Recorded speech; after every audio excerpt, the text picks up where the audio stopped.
Okay, good afternoon, everybody. Thank you so much for joining us here today.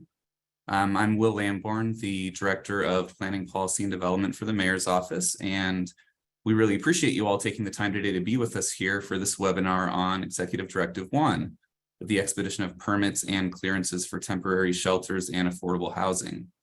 As you'll hear more in more detail in a few moments, today we'll have the opportunity to hear directly from our office as well as the various city departments and development services on this program, which streamlines the permitting and production of 100% affordable housing projects. So thank you again so much for being here with us. And with that, I'm going to go ahead and turn it over to my colleague, Joe Lucky, our Associate Director of Planning, Policy, and Development here in the Mayor's Office. Joe, please go ahead. Thank you so much, Will. I'm excited to be here. As you know, this is our second iteration of our Developers Forum / ED1 webinar. Here that you will not see on camera, we also have Claire Kelly here as also as Associate Director of Planning Policy. As you know, the Mayor declared a state of emergency on homelessness on December 12th, 2022. This was a major and tremendous milestone that was significant to the spawn of her first executive directive. Her first executive directive was released 4 days afterward on December 16th, 2022, with subsequent revisions recently on June 12th and July 7th to address challenges. The results of Executive Directive 1 have created enhanced resources, funding, and an expedited pipeline for shelter and 100% affordable housing projects. This is accomplished by making applicable projects subject to city ministerial review instead of discretionary review, which includes the waiver of hearings, appeals, and CEQA. This has significantly led to a drastic reduction in time for the review and approval process, thereby reducing the average timeline to less than 6 months for review. Across all development service departments, ED1 projects are being tracked for permits, inspections, and clearances in ED1's affordable housing tracking system.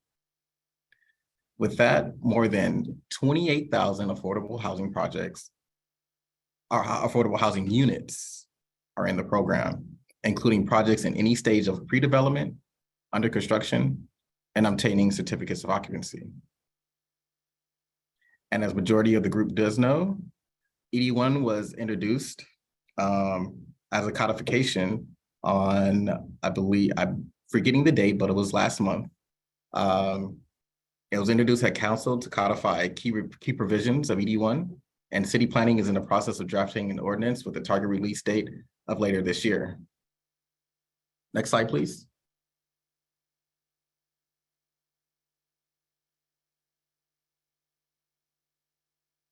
The expectations that we have during this webinar is that not only are we in here for 2.5 hours and feature senior managers from the City of Los Angeles Development Service Departments, but this webinar is also being recorded, and a copy of this presentation will be provided shortly afterwards. I would say at least give us 7 days to get you over this content.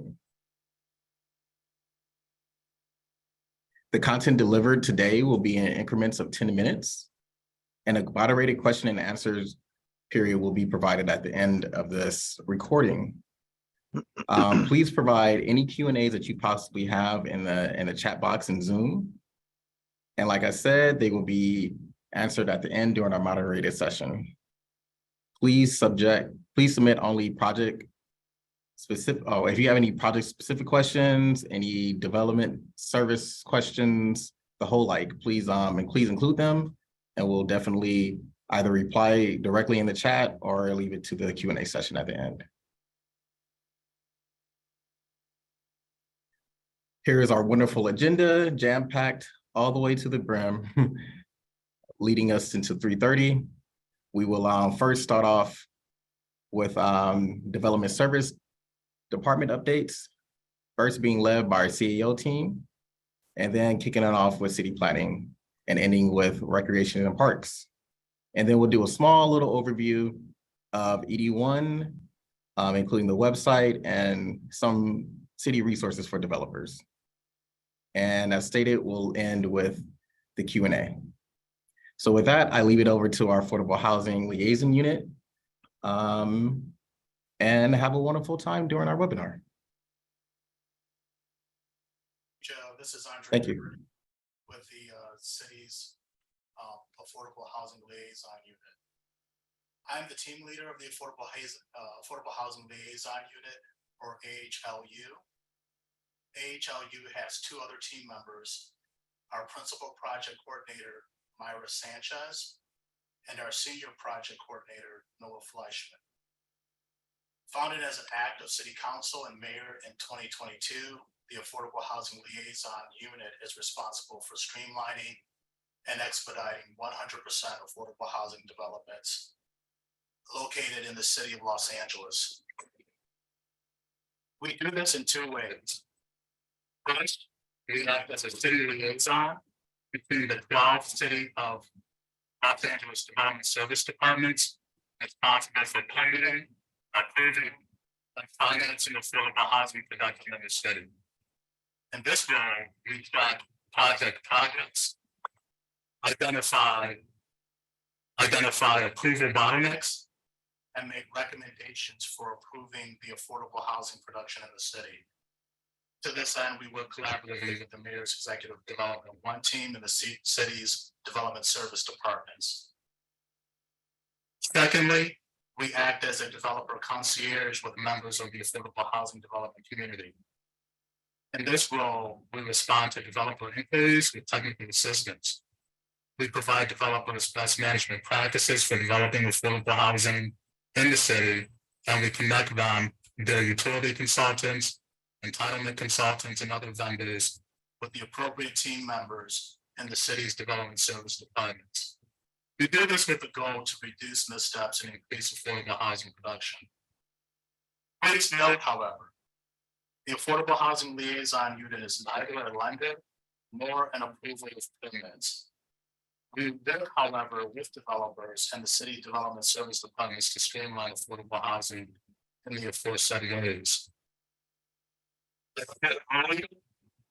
Affordable Housing Liaison Unit is responsible for streamlining and expediting 100% affordable housing developments. These developments include both BD1 projects, as well as projects which are 100% affordable, but are not BD1 eligible due to variance, zoning changes, or general plan amendments. As such, feel free to contact any of our affordable housing liaison team members if you have any questions regarding your 100% affordable housing development. We will do our best to put you in connection with the appropriate individuals so that your project can thrive. Thank you.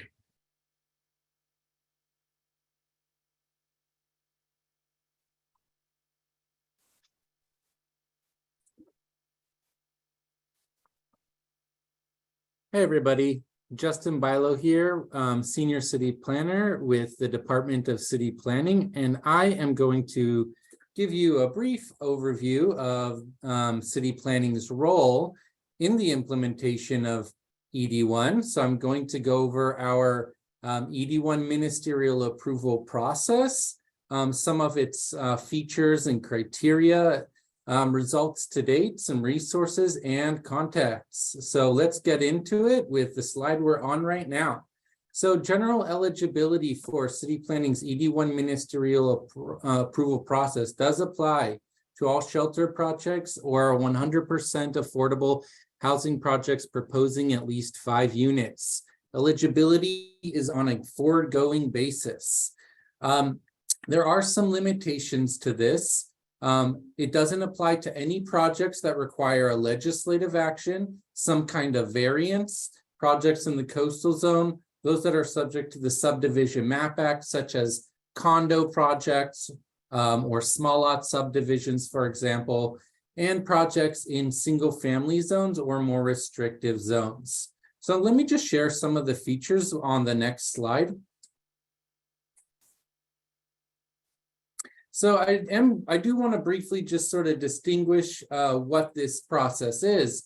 So the ED1 ministerial approval process supersedes some of the department's processes that we call discretionary processes that usually involve a public hearing, an appeal process, an extended CEQA review or review of a review under the California Environmental Quality Act, as well as some other entitlement features. So the ministerial approval process creates an abbreviated and streamlined process for these 100% affordable ED1 qualifying projects. Some of the features include enhanced resources and priority processing, a reduced and flat fee. We put a marker on all of our cases to identify these and highlight them as ED1 projects. And these projects are allowed to do concurrent review with building and safety for zoning review and LAHD for replacement determinations. Again, the CEQA review does not apply to this to these ED1 projects. We have a site plan review procedure that also does not apply. These projects are not required to do public hearings. These decisions are not appealable, and the tribal consultations and labor standards applicable under Measure JJJ and some other procedures do not apply to ED1 ministerial projects. Some other reminders is that although projects using any kind of entitlements may potentially use ED1, except for those that we just mentioned on the previous slide, this does encourage the use of affordable housing incentive programs such as density bonus and TOC. And we do see that most of these projects are using those programs. Another reminder is that although public hearings are eliminated, so are appeals, there is noticing of the decision to abutting property owners and occupants for some of these determinations. The timeframes, so again, the process includes an upfront pre-review, and the referral forms and preliminary applications are reviewed within a 10-day period. Entitlements are reviewed within 60 days once we receive a complete application, and clearances are reviewed within a 2-day turnaround time for shelter projects and a 5-day turnaround time for 100% affordable housing projects. So some results to date as of the end of last week. So these are pretty fresh, hot off the press. We have 87 cases filed with city planning. 31 of them have been completed. This represents a total of just under 8,000 units proposed and just over 2,000 units approved so far, with an average processing time of 45 days with city planning, as compared to our typical 6 to 9 month review for director level cases with city planning. So we do see a significant amount of time savings with this process. Next slide. And we did produce some very helpful resources to all applicants and developers.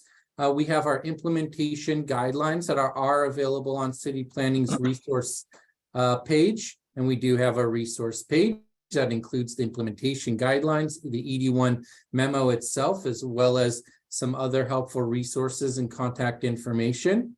ED1 case filing instructions for projects specifically going through this process, as well as a new field on ZMIS that was created this year to identify all the sites where an ED1 project is eligible to be developed. And last but not least, next slide.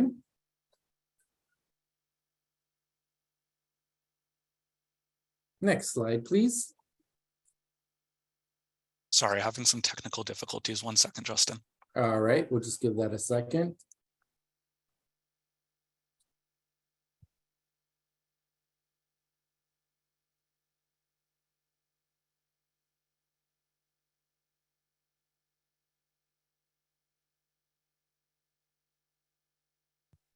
So while we're waiting for the slides to come back on, I'll just share what I was going to share anyways without the slides. So I think we'll be good to go. So the ED1 ministerial approval process is implemented from start to finish throughout the entire Project Planning Bureau here in the Department of City Planning. And there are a number of different planning groups that you will be in contact with if you're proposing an ED1 project, starting with the Affordable Housing Services section. Their contact information is there. They provide technical assistance and processing of affordable housing preliminary application referral forms. If your project is in a redevelopment plan area, you'll also want to get a hold of our redevelopment plan unit, and we have their contact information there. Case management is another very helpful resource. So this is something that is across all departments that planning participates in. If you need technical guidance or want questions answered before you submit anything formal, a city planning case management, as well as building and safety case management, and our other case management partners throughout all the development services departments are available for assistance. These projects may vest using Housing Crisis Act vesting. And of course, last but certainly not least is our public counters right there up front where you would file your cases. Please do contact them if you have questions about the filing requirements and certain procedures. We went over some of them here today. If you have additional questions, feel free to reach out to the public counters as well as any of the other units we have here. And with that, I think we're good to go with the next department. Thank you so much for your time. Thanks, Justin. This is Trisha Keene. I'm the Executive Officer of the Housing Department, and I am happy to be here to talk about some of the things that the Housing Department has been doing to streamline ED1 projects. Go ahead to the next slide. So I think a couple of things to note about the Housing Department that are not necessarily true among the other departments that are ED1 implementing departments is, for the most part, with a couple exceptions I'll note, all of our projects are ED1 projects. So you come to us when you have a 100% affordable project.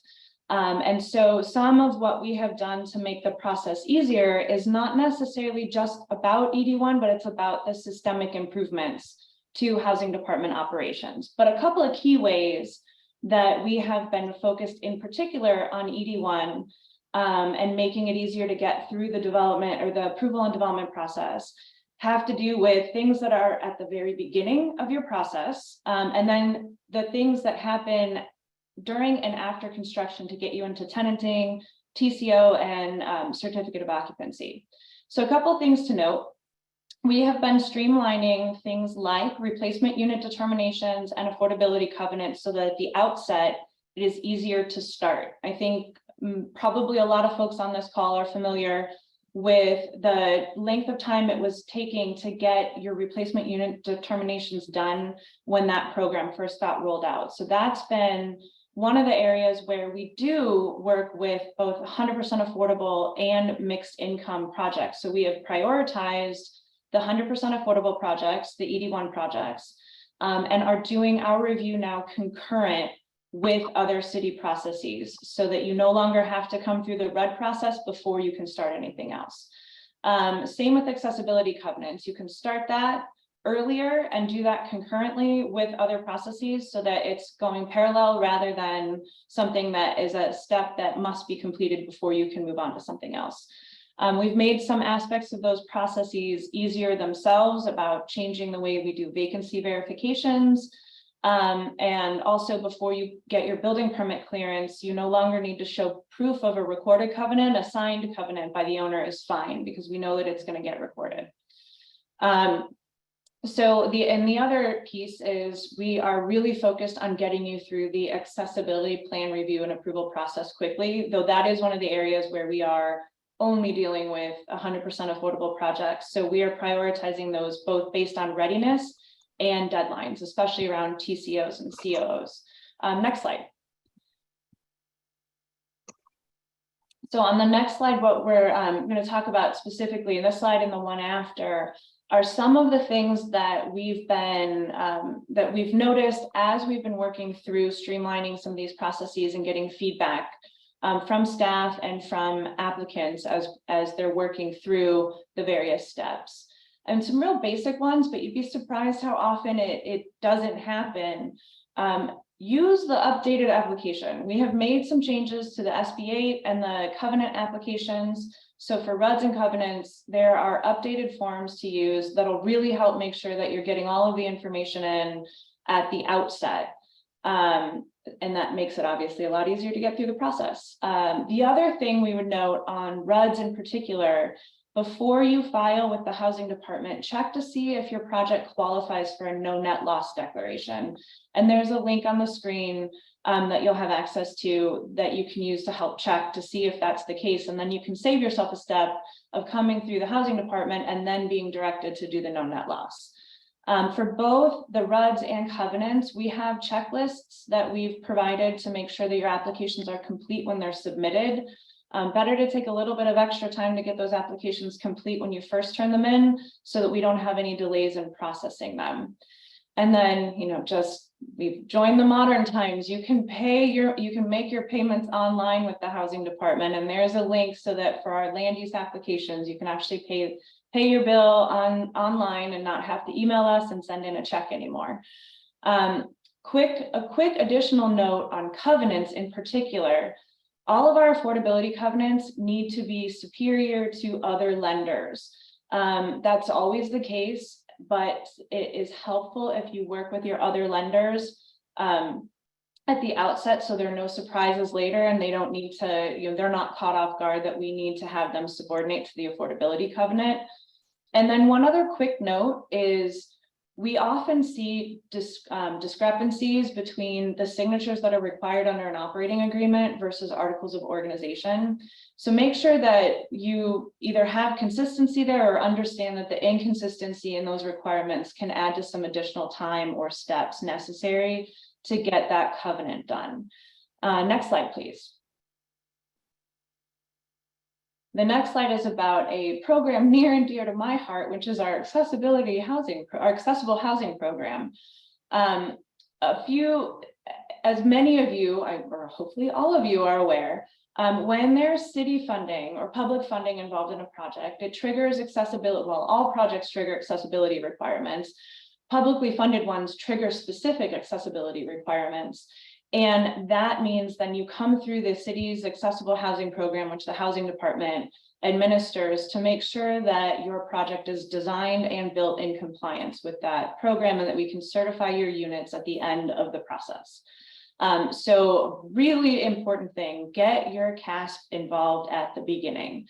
If you have a CASP involved early in the design stage, preferably one with multiple housing, multi-family housing experience, maybe multiple project experience too, that is certainly going to result in a better design that's easier to implement and check along the way. Another important point is your funding sources, which perhaps you already know this, but all the funding sources can come with slightly different accessibility requirements. So make sure that we know what your funding sources are and you understand what your accessibility requirements are as a result of those. There's also a NAC website, our neutral accessibility consultant, which is the outside expert architect that we use at the end of the process. Their inspections are not required to get your temporary certificate of occupancy, but they are required in order for us to certify a project as in compliance after that stage. But there's a website that we've prepared with them that has a whole host of interpretations and requirements to help design and implement your project in a way that we can ensure will be accessible and that we can keep it on schedule. And call us when when you're ready for inspection, and we'll get right out there with our accessible housing program team. And then when you're ready, we'll get the NAC out on site too. But again, NAC inspection doesn't need to hold up getting your TCO. And any questions, please email our retrofit team, the construction part of the accessible housing program. They are incredibly knowledgeable and very interested in helping everyone get through the process. And on our last slide, I have some basic contacts. These are emails that are monitored by a bunch of different staff so that we always have someone with eyes on these. If you've got RUDs and affordability covenant questions, send it to the email on here. Accessible housing questions, same thing. And then one additional thing I wanted to note, We have a team in our land development unit who now really has the capabilities to do things like evaluating zoning, land use requirements, and entitlement processes for projects that are for affordable housing projects that are built on city-owned land. Use this expertise. They have helped project applicants evaluate their entitlement paths to figure out how to get an easier, more efficient entitlement path, or one that doesn't trigger any discretionary approvals. Also to help get unstuck with log jams that come up along the way. So this is a really important resource for development on city-owned property that we're really encouraging folks to take advantage of. And with that, I will wrap it up for the housing department and hand it over to the next one.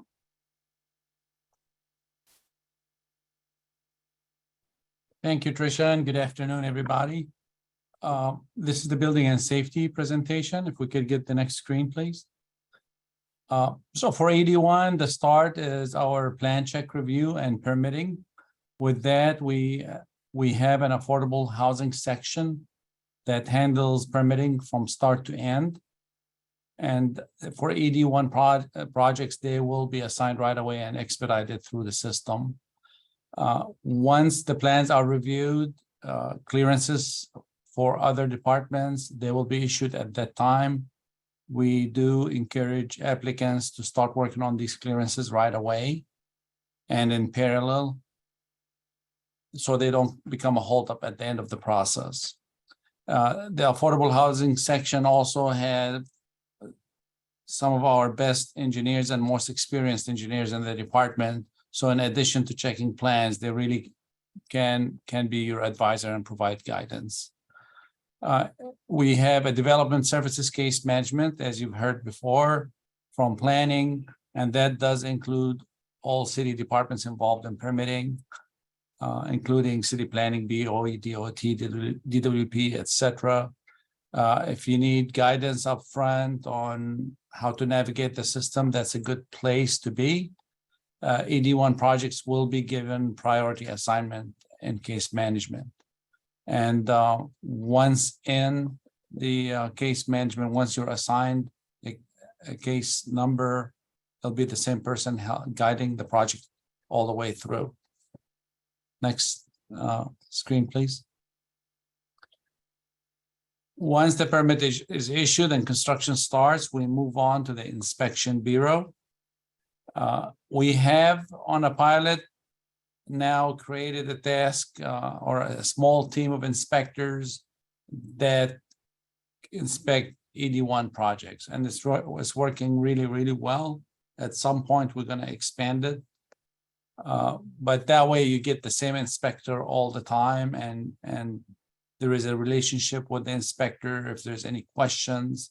Also on the inspector's side, they have more flexibility as far as time is concerned. So sometimes inspections need to happen the same day or the very next day. And this allows us the flexibility to be able to deliver that kind of timeline. Inspections occur at different stages, and they're continual throughout the life of the project as long as it's under construction. Once construction is completed, there is a C of O process, or sometimes it's a temporary C of O.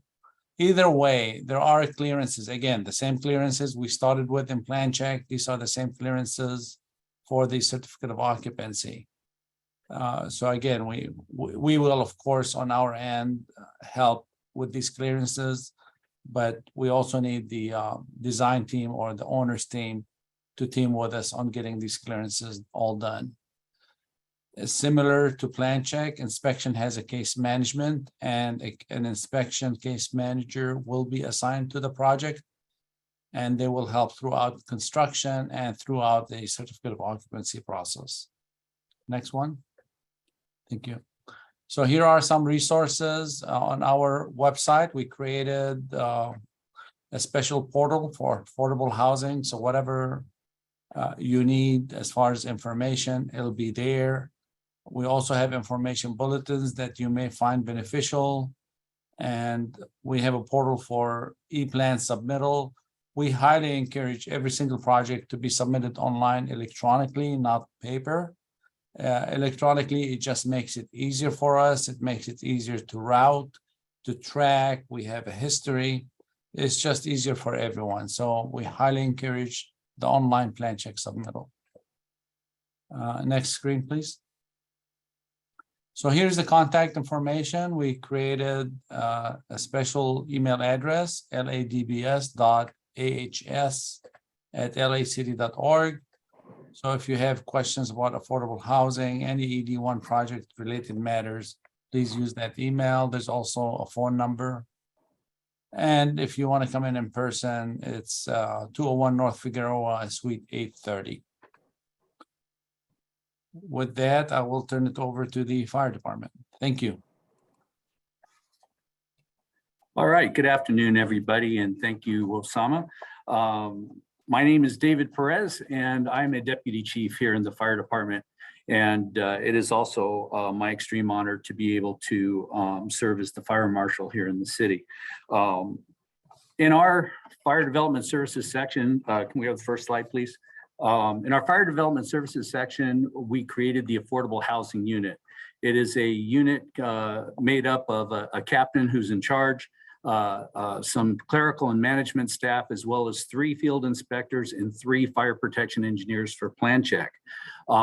These folks are dedicated 100% to the ED1 projects, and they're currently, we filled most of the positions. We have a few more that we're still filling, but their work is moving rather quickly, as you'll see in the next couple of presentations here.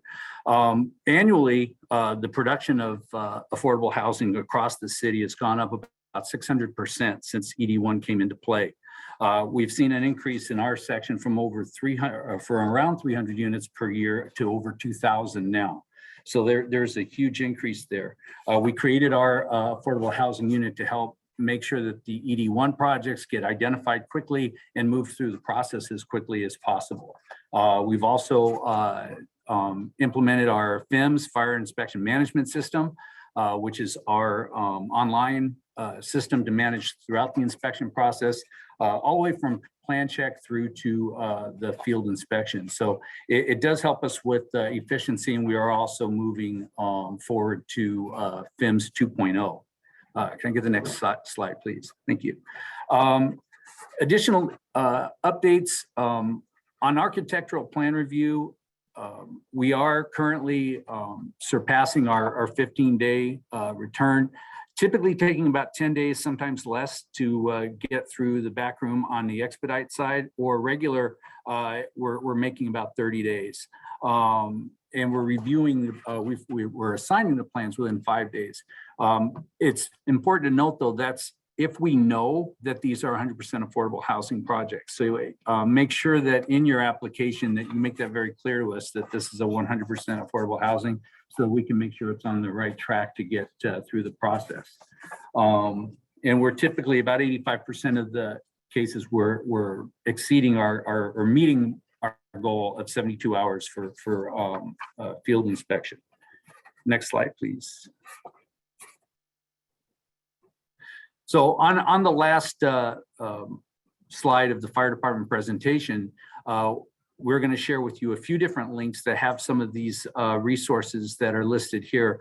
Our permitting flow charts. We have flow charts for a few different processes. It just gives you a good graphic representation of the process and makes it a little bit easier to understand where you are and where we are in the process and how we can help each other out. It's also it's easily downloadable, and like I said, on the last slide of the fire department presentation, those links will be there. Again, what we are really hoping is that you can help us out by identifying your project early on. It's 100% affordable housing. We do have an expedited track. It costs $480. It does speed the process up by almost 2/3. And it is super helpful to all of us. What it does is allows us to process after hours as well as during the day. Make sure that you schedule when you're in your construction phase, make sure that you schedule periodic job walks with us while things are still open so that we can get a good look at them. And then obviously Once we've identified corrections, the quicker you can address those corrections and get us back out to sign off on them, the quicker your project can move forward. Next slide, please. A few other things that we have found in our, when we're analyzing where projects seem to go off track. First time design build teams. Basically, you want to make sure that your design and build folks are relatively familiar with the city's processes and ordinances.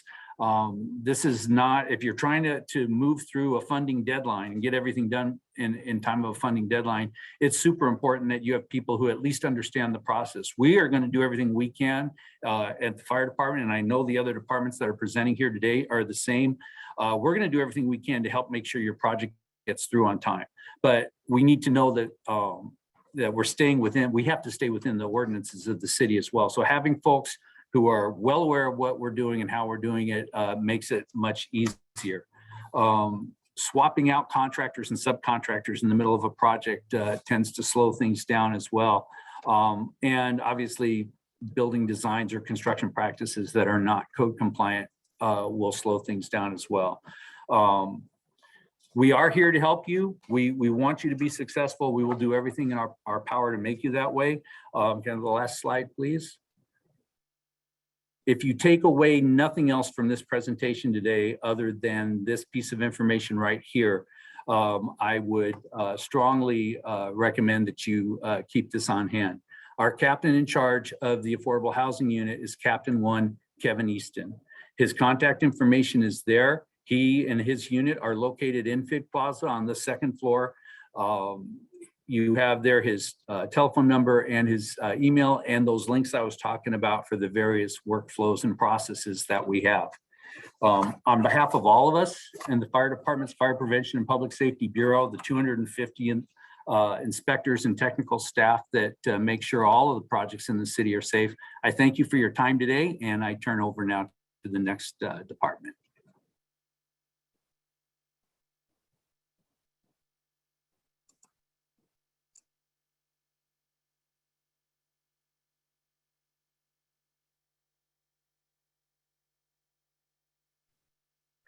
Thank you, Deputy Chief Dave Perez. Thank you all. Good afternoon, everyone. My name is Brian Lamb. I'm the ED1 Incident Commander for the Los Angeles Department of Water and Power. Next slide, please. Here we have a standardized coordination and information sharing process amongst our ED1 Incident Command structure. Myself and alongside with me, I have our Power System, Emil Abdel Shahid. He's our Assistant Director of Power, New Business, and Electrification. In our joint system, we have Brian Baltazar. He's our Emergency Preparedness Coordinator. And in the water system, we have Ruben Rosales, our Water Engineering Manager. And we all report up to the Chief Operating Officer. At this time, I'll turn it over to Ruben Rosales. Thank you, Brian. And good afternoon, everyone. Again, my name is Ruben Rosales. I'm a manager in the Water System Executive Office. In response to Mayor Bass's ED1, the water system prepared a flow chart to guide all the applicants and developers with the process of obtaining water service for their respective 100% affordable housing and shelter projects. Essentially, what we did is we just identified our entire process and created 3 pathways, if you will. Essentially, the administrative process at the top, where we assign you a water system representative that will be dedicated to support you throughout the entire process, and what we refer to as a one-stop shop approach. This is where you'll also get your water supply needs confirmed, a cost letter is issued to you, and then a payment is processed. That middle section there is our engineering review and approvals aspect, and that primarily applies for large services. Like every other entity trying to perform work in the city public right-of-way, we have no exemptions. We also have to obtain permits. Many times we have to go through the traffic control process, get our traffic control plans approved, work with the Bureau of Engineering, and get our permits to perform work in the public right-of-way. The next and last section, that's after you've obtained our permits are secured. We identify the location of your project and assign a construction supervisor. And that project is ultimately, carried out. That supervisor actually works with you, calls you out and schedules job walks, and then walks you through the process. We've provided some timeframes here in the parentheses, and these are typical average. Yeah, can you go back to the, I still wasn't done with the last slide. Oh, here we go. We have some typical timeframes there. These are pretty much typical days, if you will. Obviously, every project, goes through its own little experience, but these are pretty typical and average. And then we have at the bottom of our flow chart here, we have, Water and Power is notorious for using acronyms, and but they're down there for you to familiarize yourself with them. Next slide, please. So, we as a part of all this process, we were just handling all projects, whether affordable housing and or shelters, and just typical businesses. We were handling them all as first come, first serve.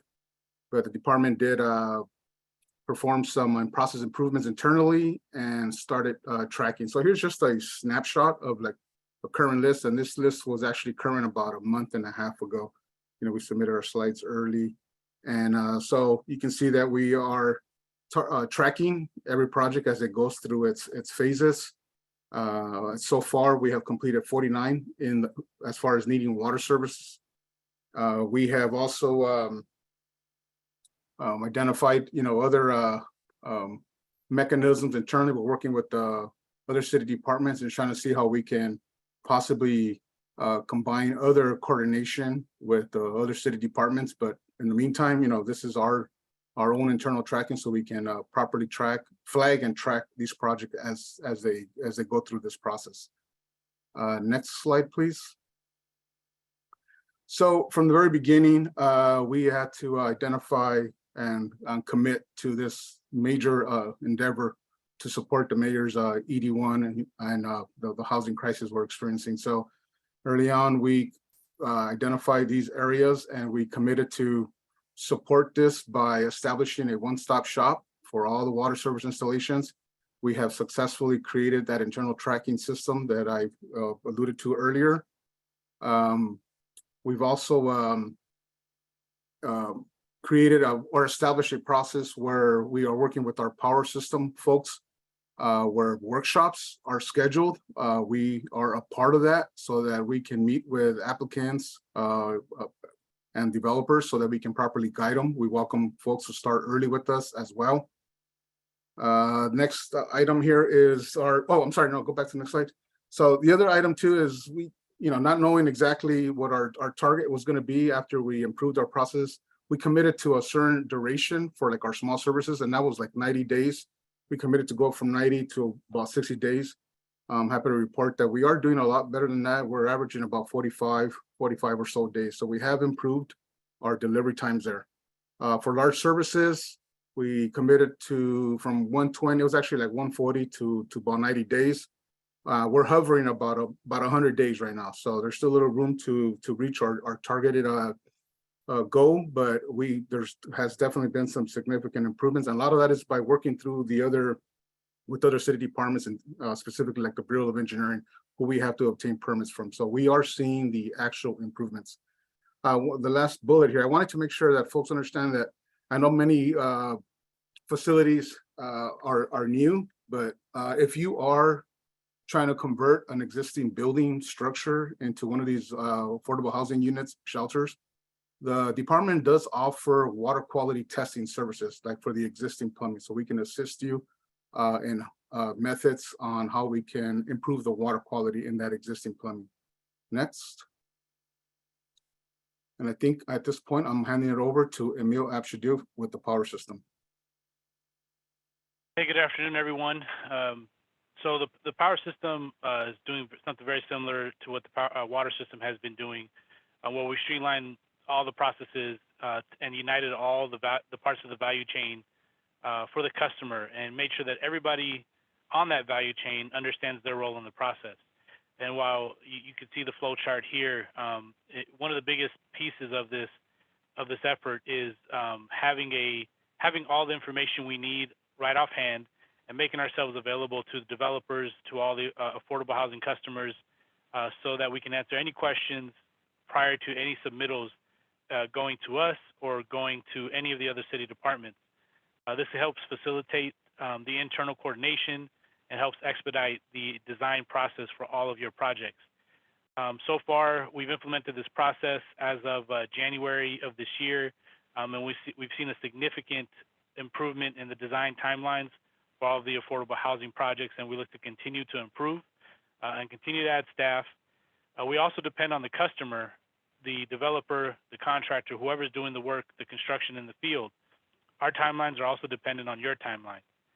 So we will work closely with you to make sure everything is aligned and we can meet your in-service date. Slide, please. So just so everybody has an understanding, and as Ruben mentioned, this is a little bit older now since it was a month ago, but there's a lot of projects on the mayor's executive directive 1 list. We refer to it as AH100 here at LADWP, Project Powerhouse. You know, we've received a number of submittals to date, and we have several projects in design and in construction. And so we're working with all these different projects, and they're going to continue to ramp up. We're leveraging our emergency operations center so that we can coordinate all the communication with the mayor's office. So if you're reaching out to somebody in the mayor's office, they're going to go through the emergency coordination channels and eventually going to get to us to help you out and answer all your questions. We apply Project Powerhouse and all these expedited timelines to projects that are on the mayor's list. And so any project that we get, we verify with the Affordable Housing Tracker if that project is an ED1 qualified project and then therefore benefits from Project Powerhouse and the expedited timelines. And we're going to see more and more projects being added, and we are doing our best internally to project the proper staffing to be able to handle these projects as they come on board. Slide, please. So talking about Project Powerhouse, I think everybody's very interested in that, is, you know, we created a team to coordinate, a team internally to coordinate with all our LADWP stakeholders. And this is very critical because for any one project, it can touch many different parts of our company just to get it from design all the way to service. We're doing what we call surgical coordination. On a weekly basis, we're meeting with all the different stakeholders and making sure they're dealing with the projects that need to get in service or require a deliverable to be completed in order to meet our timeline. That's how we're doing our best to stay on top of all these projects and our commitments. One big portion of Project Powerhouse is we like to provide guidance to customers prior to any submittals. I think this is a very big part of our ability to expedite these projects, being able to give you information that you're needed to complete your designs for all your architectural and structural drawings before you submit means that you've taken your power requirements into consideration, which can significantly reduce the time it's spent in design. Our goal is to meet and exceed our commitments, which you can see here on the right-hand side for all our different deliverables. And we're through Project Powerhouse, LADWP is absorbing the cost of the underground line extensions that are built in the public right-of-way. This is alleviating a huge financial obstacle for developers and for these projects, making them more feasible and ultimately getting more affordable housing units and shelters in the city of Los Angeles. Slide, please. We do see several recurring issues as we do deal with the affordable housing projects or the ED1 qualified projects, and customers are designing their projects before they understand their power requirements. You know, unfortunately, when we get something that's already designed, it is complicated and difficult to. We understand the complexity to have to revise architectural and structural drawings for a multi-unit building, multi-story building, and when you find out what the power requirements are. So we're having these pre-submittal meetings and periodic workshops to be able to educate anybody that's building an affordable housing project or any project in general that requires service from LADWP on what the worst case scenarios could be, and you can take those into account as you design your facilities. This will only make the process smoother and get you your service a lot faster. Another recurring issue is we're seeing customers that want to build very close to the power lines. And so we're looking to educate customers on the GO 95 clearances and all available options, such as taking overhead lines and undergrounding them. These GO 95 clearances are not LADWP requirements. They're the California Public Utility Commission requirements for safe distances around energized equipment. So we are obligated to comply, and so is all the public as well. And we're also seeing a number of customers that are escalating minor issues to the mayor's office or our GM's office. Eventually those complaints or those requests come down to me and my staff. So please work with your design engineers. They are the best source to help facilitate your projects and move them forward efficiently. Next slide, please.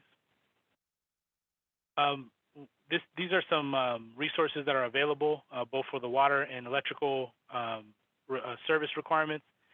We have a power capacity map where you can see anywhere where you're developing what's available in that area and how loaded those circuits are.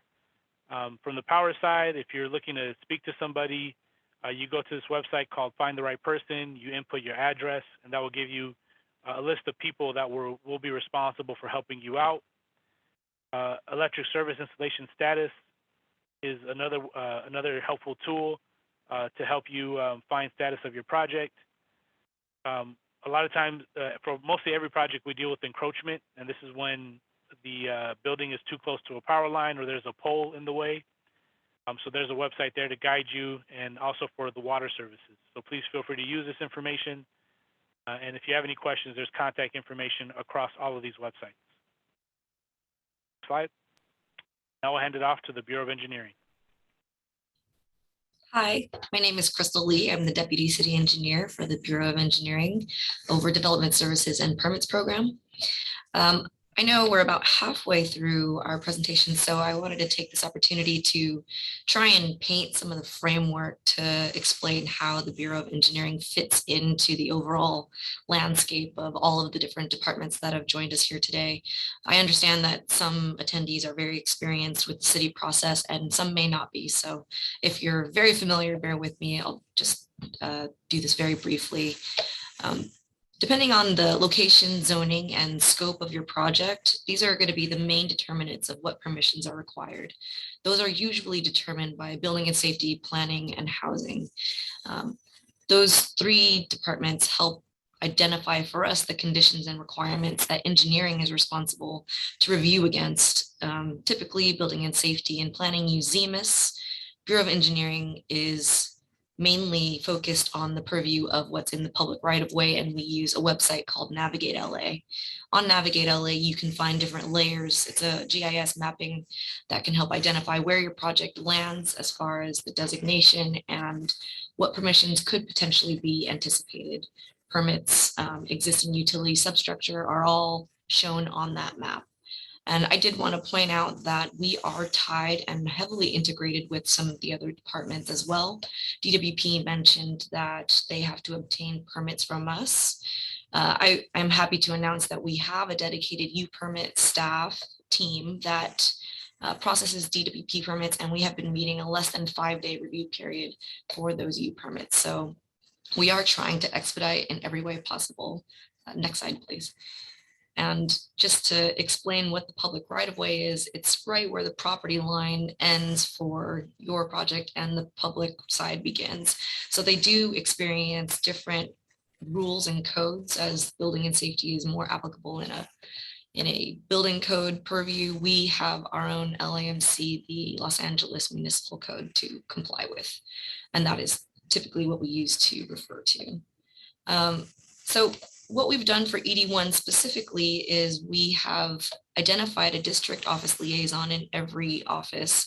We have 4 different district offices and our permit case management office as well. The different district offices are Central, located in Fig Plaza, Harbor District, which is in San Pedro, the West LA office, which is on Sawtell in the West LA area, and the Valley office, LA District office, which is in Van Nuys, or on Van Nuys. We have incorporated these liaisons to help facilitate our resources and try and expedite and push all projects that are identified as ED1, 100% affordable housing or shelter projects to the top of the list. Basically, you're cutting the line and you're having someone facilitate that project all the way through. We have identified on our website, our customer service portal, and in our applications, the ability to check an affordable housing checkbox. That'll also help us flag which permits associated with your project would be going to the front of the line. So that's one way of expediting, and there are many more that our liaisons can help walk you through. The affordable housing tracking system is a new system that we've built as ED1 had emerged. We found this system is one programmed way to get all of the departments on the same page as far as relating one unique project identifier to link all the projects. Before, we would have to ask an applicant for their building and safety reference number or an address and try and track down where their permit process was and what needed to be done. In this affordable housing tracking system, we're able to coordinate directly with the departments and utilize that unique project identifier to automatically know what that status is, what clearances are needed, and tie it all together automatically. Some advice that we would also have for applicants is to apply for a highway dedication or start the B permit process early, as these two particular processes are a little bit more heavy in the scope and heavy in legwork. So if you can talk to that liaison, we can help identify for you clearances, highway dedication that may be required, and conditions that may be required, or what B permit processes may also be required. Our B permit process does coordinate with Bureau of Street Services, Bureau of Street Lighting, LADOT, and several other departments to ensure that the very complex way of developing a street, if you're changing the profile or hydrology, will meet the needs of our code. Next slide, please. So I just wanted to point out some of the resources and guidance that we have. We have our engineering permit manual online. I believe we may need to update this because now we've recently switched over due to a federal requirement for our new website. So we'll post that in the chat.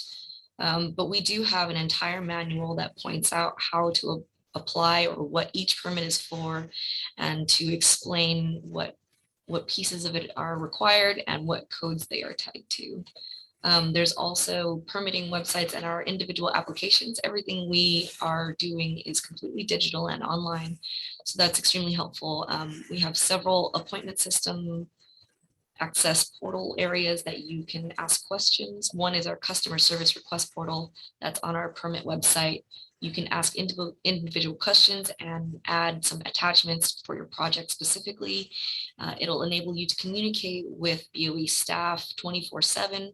They can respond. They'll be responding intermittently as they handle other permits for that, but you can check box again that that's an affordable housing question, and they'll shoot you to the top of the list. The other way to access our services is through an appointment portal or the virtual counter. I would highly recommend using the virtual counter first so we can navigate you to the correct location. Virtual counter hours are posted online, and we are in the process of expanding those hours so we're more accessible. But with that, you can easily ask questions, or if it's going to be a much longer question, we can set up some time with the correct and appropriate expertise to help with that particular issue. Also, there's the permit case management general email. If you had a general question, our permit case management group helps our district offices facilitate questions that are maybe out of the ordinary or can help dive into the code a little bit deeper while the rest of the teams are processing and expediting projects. Next slide, please. And then finally, I just have a list of the permit case management and district office liaisons listed here so you can access them directly. Christine Sotelo has been the main liaison for our permit case management and is a great resource. She's been guiding the other district offices in the ED1 effort, and I really appreciate her efforts here. I do want to point out Our Harbor District Office, Dave Perez, is a different David Perez than our Fire Chief, David Perez. So just to be careful and make note of that email address and that it is different. But with that, there's one more. Okay, that's it. With that, I'll hand it off to sanitation. Thank you. Thank you, Crystal. Good afternoon. My name is Orville. I'm the ED1 point person for LA Sanitation and the LID counter supervisor. So today I'll be talking about just the ED1 process as it relates to LID, as well as SCAR. And so for LID, we have 4 main services that we provide. We do encourage applicants to submit all projects via the LID portal.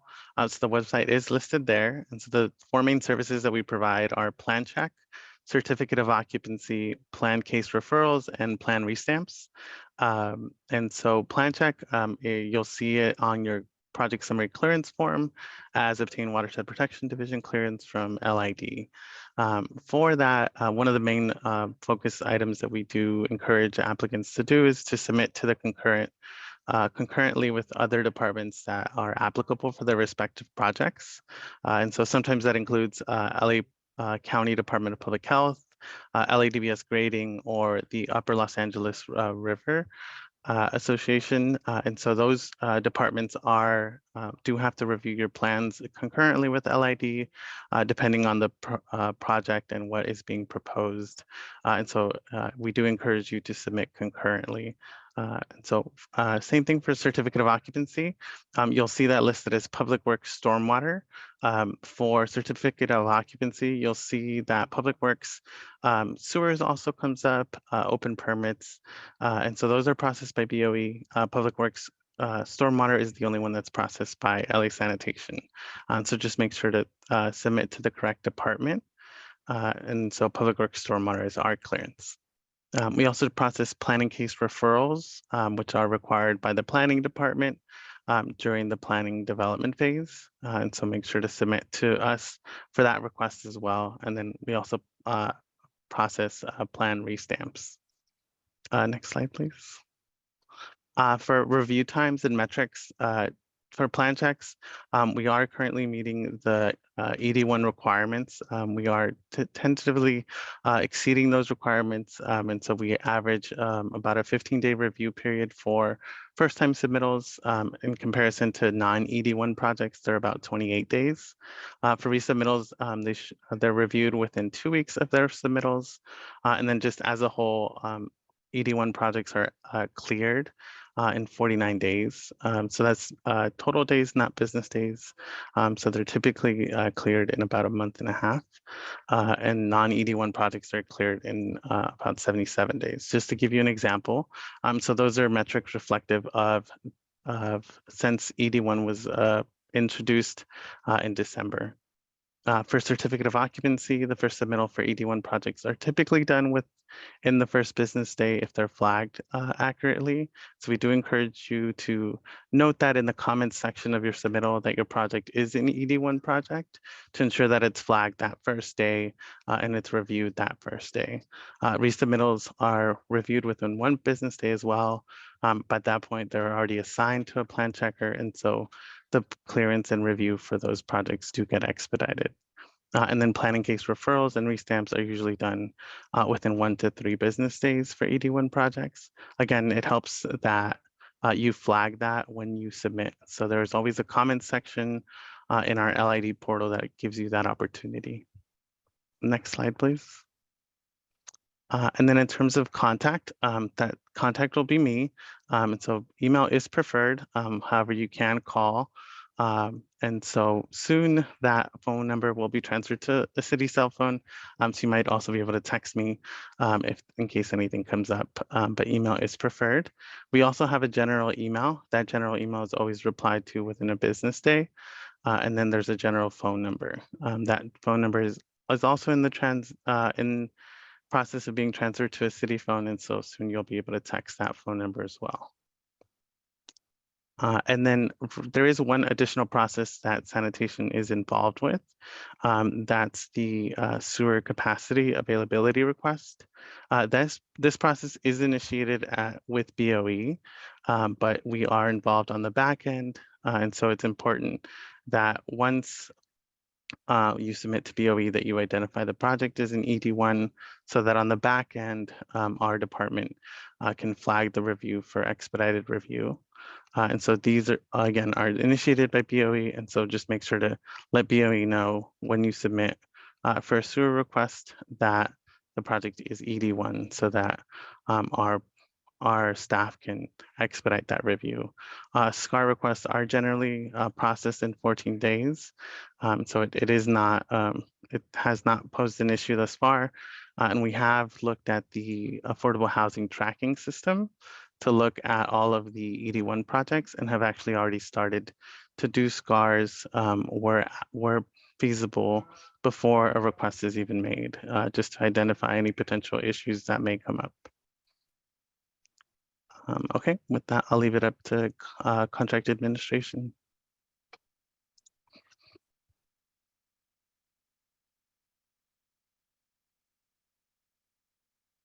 Go ahead, Brett.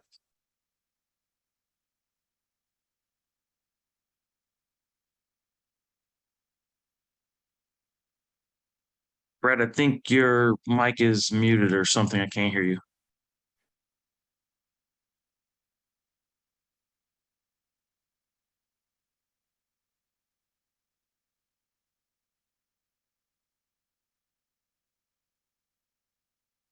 I believe Brett is unmuted, but might have issues with connecting his audio, so he may want to call in.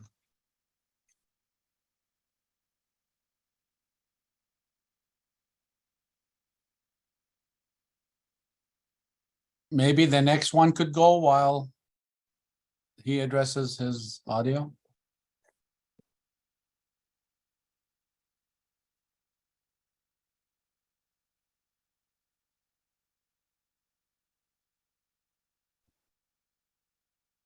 Good afternoon, everyone. My name is Brian Ramirez. I am the point person for ED1 here within Streets LA Urban Forestry Division. And we'll just move on to the next slide and get into it. So I'd like to touch on the role of street services, Streets LA, specifically Urban Forestry Division as it pertains to the ED1 projects. The Urban Forestry Division is the only permitting agency that's authorized to grant tree planting, tree removal, tree trimming, root pruning permits within the city of Los Angeles.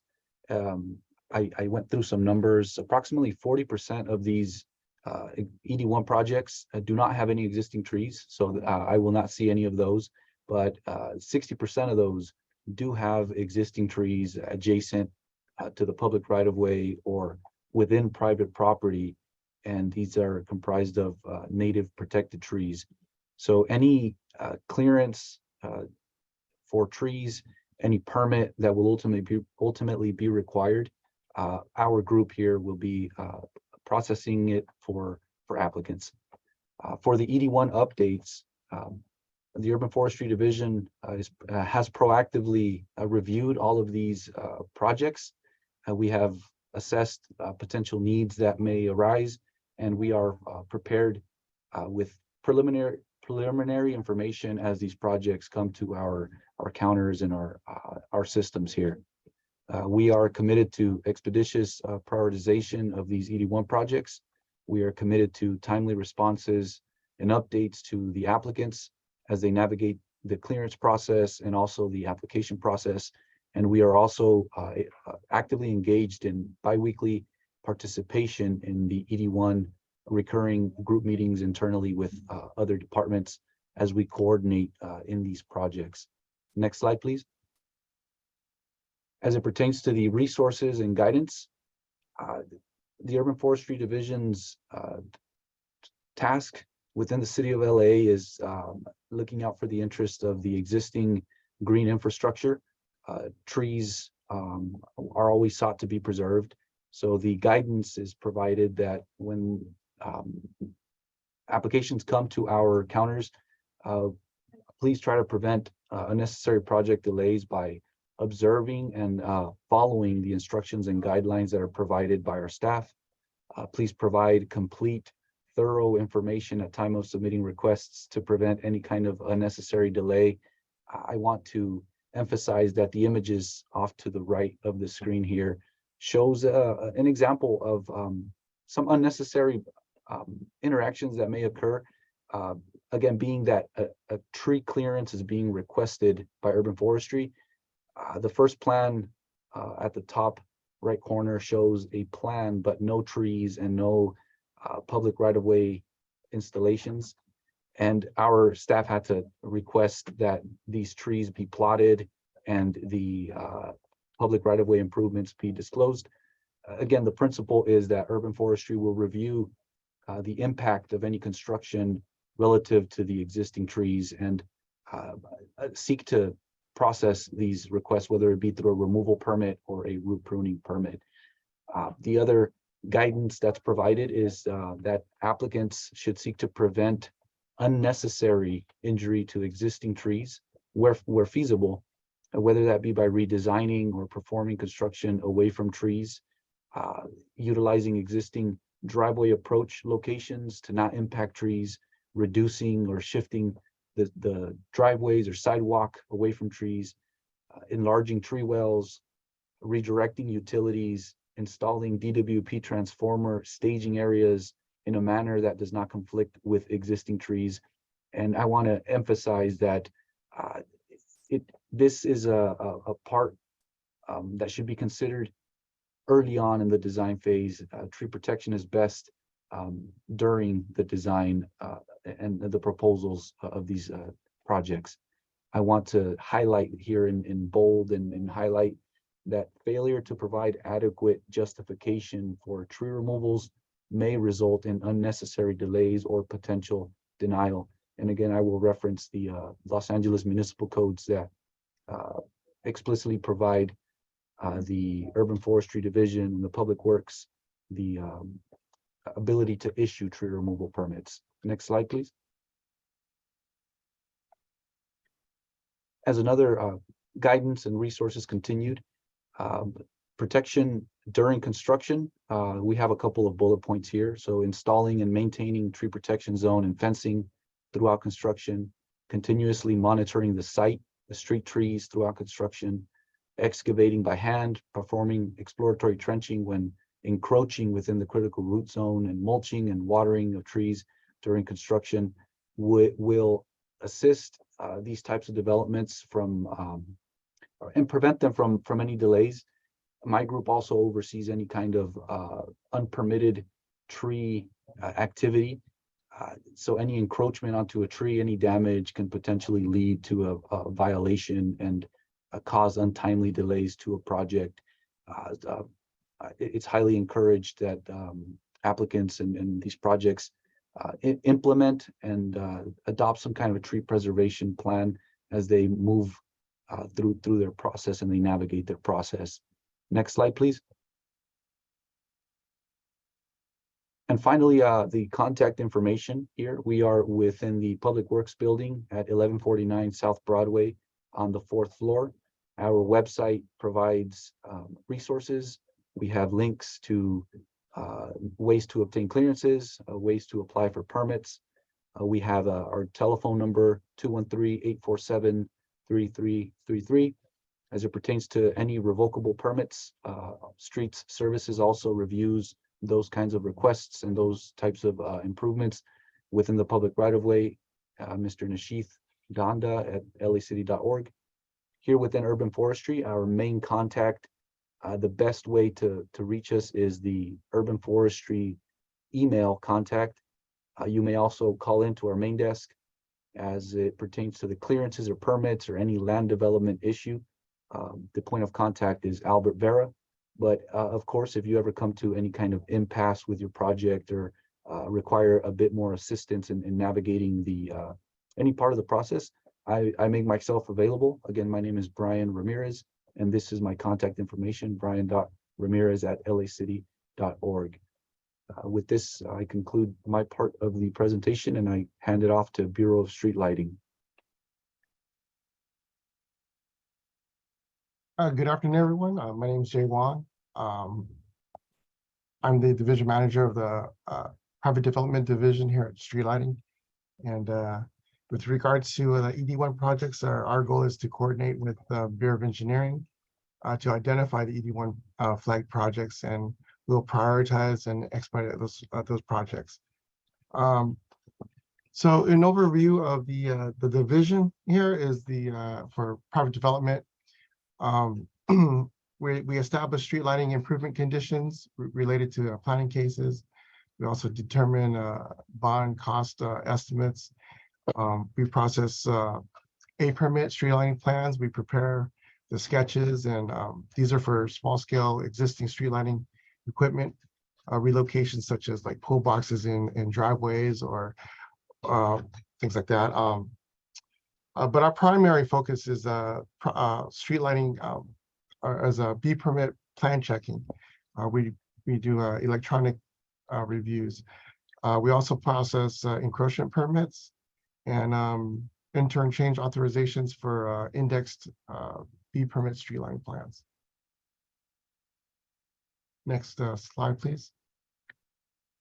As a basic overview of the street plan checking process, the applicant will submit to BOE their plans, and they could receive from our website sample templates, and then once they pass the BOE pre-screen, then we'll do our preliminary review.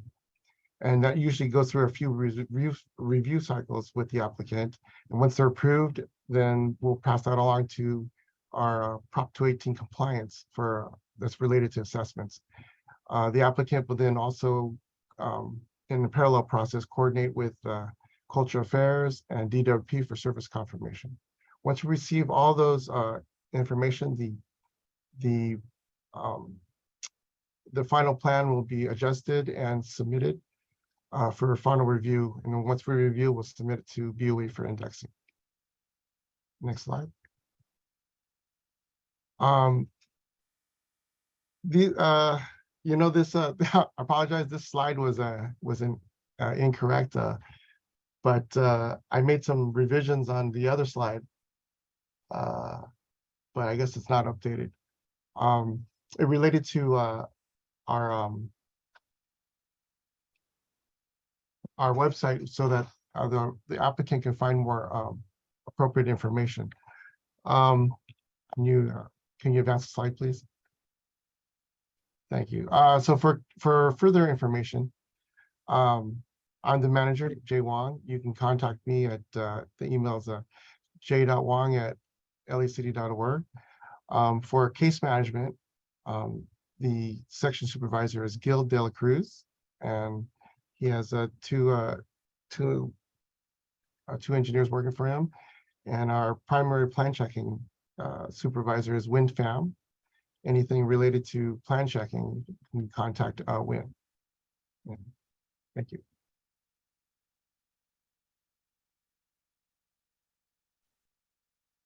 Thank you, Jay. Good afternoon. Pleasure to be here today. I hope my audio is coming in clear. Thanks for hanging in there. We are almost done with the department presentations. So I'm Tom Carranza. I'm a principal transportation engineer with LADOT. I oversee the department's Bureau of Transportation Planning and Development Review, and I am the department's ED1 point person. Next slide. So when Mayor Bass signed Executive Directive 1, LADOT committed to meet the objectives, and we immediately implemented a series of operating enhancements to make sure that we hit the ED1 permitting milestones. So those operational improvements included weekly participation in the citywide ED1 working group meetings to coordinate with our colleagues from other departments and to be part of this forum that allows us to discuss and resolve issues quickly. We immediately began to expedite ED1 eligible projects without charging our standard expediting fees. We created an internal ED1 project tracking system, and we began to immediately monitor performance goals, and we follow up with staff at our regular check-ins. So LADOT has 3 geographic development review offices. We assigned an ED1 lead in each office. And as you see here from the worksite traffic control plan submittal checklist on this slide, we added an item to help alert our staff that our project is affordable housing related. So if your project does require a worksite traffic control plan, Please make sure to check this box and your plans will hop the review queue and we'll try to complete our review within 5 days. You can find this checklist and other helpful information on the LADOT Development Services website. Next slide. So when there has been a hiccup with the project, it's usually because the staff was not alerted that the project was an ED1 project. So this has been more of an issue on post entitlement activities like plan reviews. So we do recommend that at every interaction with LADOT, you, your representative, your consultant, always identify your project as an ED1 project. So I mentioned the worksite traffic control plan checklist on the last slide. Again, make sure you check the box to indicate that your plans are related to an affordable housing project. There have been a few times when that box has not been checked and plan review staff placed the plans in the regular queue. And as you see, many of the recommendations are really related to communicating regularly that your project is ED1 project at every touch point with our department. Our last recommendation, it also helps to hire an experienced engineering firm that has experience preparing roadway geometric plans or worksite traffic control plans in Los Angeles.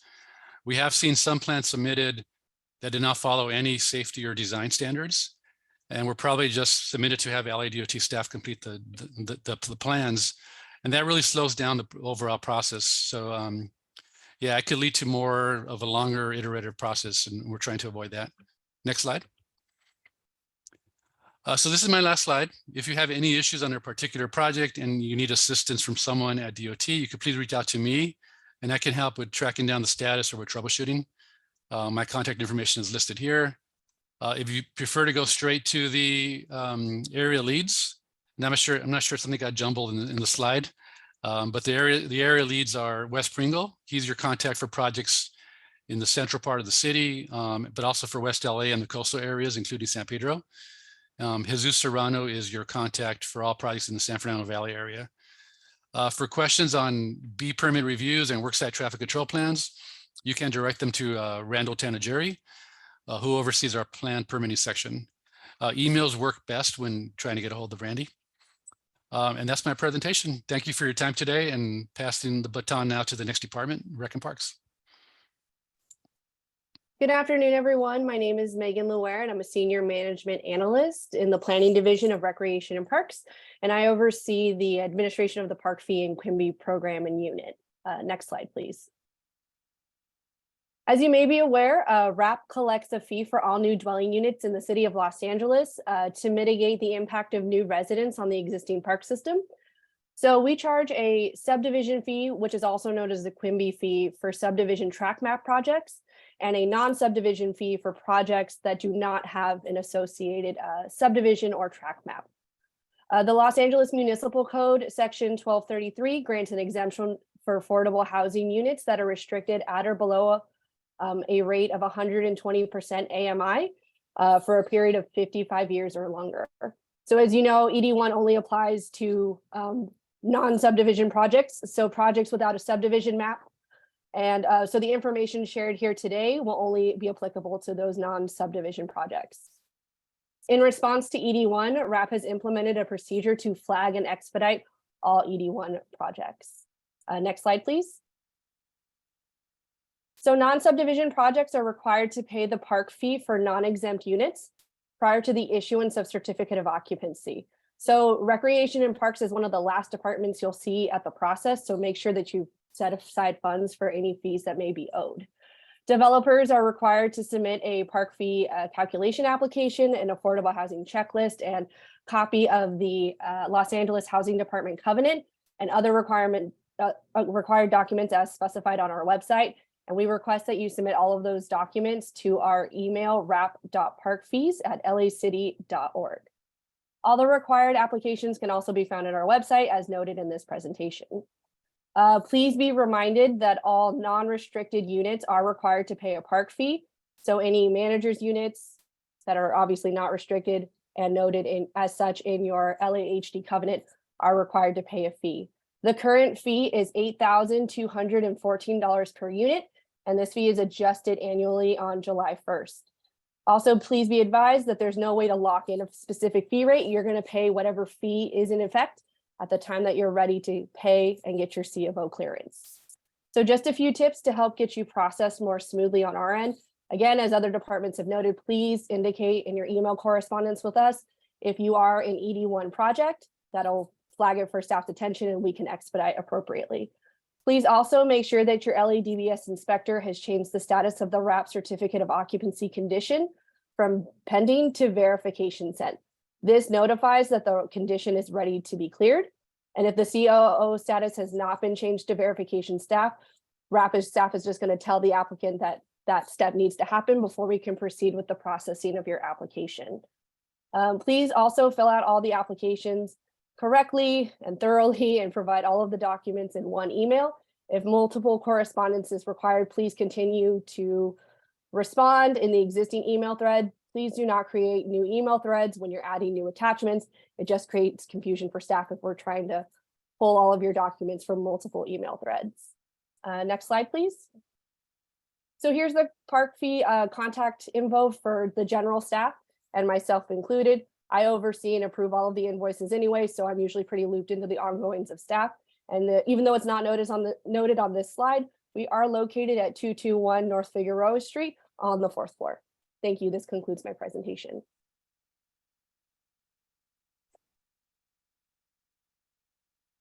Good afternoon. My name is Ian Monte, and I am representing the Bureau of Contract Administration, and I am going to briefly discuss both sides of our house as it relates to ED1. Before I get into the presentation, it's just should be noted that the Bureau of Contract Administration has two roles in ED1. You have the inspection side, which is what the majority of the Bureau is responsible for, but also there is a compliance side. And that is actually what I am responsible for. So I'm going to go through the slides, but I'm going to kind of talk about two different sides of the house, especially on the next slide. So with this first slide, with Bureau of Contract Administration, we have Operation Peace, which is an acronym for the Bureau was launched to seek to protect life through equitable engagement, accountability, and collaboration with regional coalitions to enhance life both economically and environmentally. And so the BCA, we are supporting affordable housing projects citywide, and we have restructured our services as it relates to inspection to support developer needs in three main areas. And so public works permit inspection that is prioritized. We have our virtual counter that the second bullet says that can be accessed through our website, which is bca.lacity.org. And on that page, you will go down and you will select the request an inspector link. And from there, you can request an inspector to come out and inspect the work that you're doing as it relates to the permits that you requested. We now prioritize small projects. So again, just because your project is little doesn't mean it's going to be bumped to the bottom of the queue. In fact, it will be moved to the top. So understand that we are here to work with you from the standpoint of you requesting an inspector. Next slide, please. So go back to the previous slide. I think it was combined. So the last bullet, this is regarding labor compliance. And labor compliance, for those that aren't aware, this is state and city requirements as it relates to the payment of prevailing wage and the utilization of apprentices on all city-funded projects. Now, as it relates to some of these ED1 cover projects, they have terms and conditions or city policy attached to them, most notably the Proposition HHH Project Labor Agreement or the Measure JJJ policy. Now, it's important to understand that these particular policies do not trigger ED1, nor does ED1 trigger them. They are separate policies and they deal with housing projects specifically, but as it relates to the Proposition HHH PLA, this is policy that comes when a project has 65 or more permanent supportive housing or units for projects that are funded by HHH specifically. So again, if your project is not funded by HHH specifically, you will not be subject to the project labor agreement. And again, it must have 65 or more units. Measure JJJ is policy that is triggered by some sort of zoning ordinance or other policy related to zoning that may or may not come from the planning department. But again, these policies are dealing with specific, and I don't want to get tongue-tied here, but it's dealing with policies of the city that are separate from ED1. And so projects that have these particular policies will know long before ED1 comes into play that these are here, but they work mutually exclusive from ED1. And Measure ULA is the voter measure that was approved on the ballot last year, and that is to be determined because that is not yet in play. Next slide, please. So with public works inspection, BCA does provide construction inspection for all permits on the public right of way, including but not necessarily limited to utility permits and A, B, E, and S permits. And please coordinate with public works inspection early in the project. So again, the sooner you know that you need an inspector, the better. And again, reach out to us via our virtual counter. Inspection case management provides a single point of contact to assist in resolving inspection-related issues on affordable housing projects. And again, if you want to arrange for a permanent inspection, visit our website and click dispatch and then inspection request, or call area code 213-485-5080. For other issues or questions involving inspection issues or concerns, please contact our inspection case manager at BCA Virtual Counter, all one word, at lacity.org. Or you can reach out to the Chief Construction Inspector, Brett McReynolds, at brett.mcreynolds@lacity.org. And again, that is Brett McReynolds' email address. Next slide. The Office of Contract Compliance, again, I spoke to this already.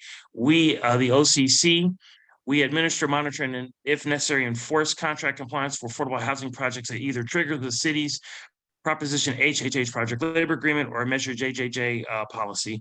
And again, all applicable HHH, PLA, and JJJ compliance operations occur within OCC's labor compliance section, and that's a section that I help oversee. To date, there are 12 HHH PLA covered projects that are associated with ED1, including 9 currently under construction. Also, there are 3 JJJ projects associated with ED1. This says there are none under construction. There are now 2 under construction. If you have any questions in regards to the HHH or PLA, the HHH PLA or JJJ projects, please reach directly out to me. There's my phone number, 213-847-2498, or my email address, ian.mon, T as in Tom, E as in Echo, I as in Ida, L as in Lincoln, H as in Hotel, @lacity.org. Next slide, please. Right here, you see a flow chart just of the Bureau of Contract Administration's affordable housing, BCA inspection case management. I won't go through all of it, but it just basically shows you what the issue may be and the stages in which it will be dealt with and who will be those particular points of contact at those particular intervals of the issue. Next slide, please. So for assistance with affordable housing projects, please contact the following. For labor issues, again, contact me. To arrange for a public works inspection, again, call our dispatch office at 213-485-5080 or visit bca.lacity.org, our website, and go to dispatch, then request an inspector. For inspection issues, again, reach out to the lead, who is Jerry Simpson Harris, at 213-847-2442. Or again, at the website, BCA Virtual Inspection @lacity.org. For all other questions, please again contact Brett McReynolds at area code 213-798-5100 or at brett.mcreynolds@lacity.org. Next slide, please. Thank you very much.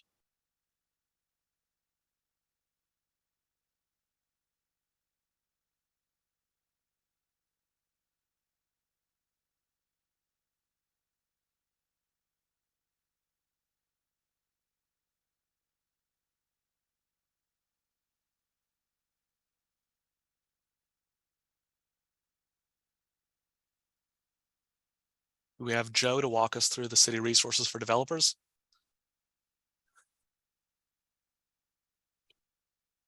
Good afternoon, team. Hold on, we just having a little mic issues.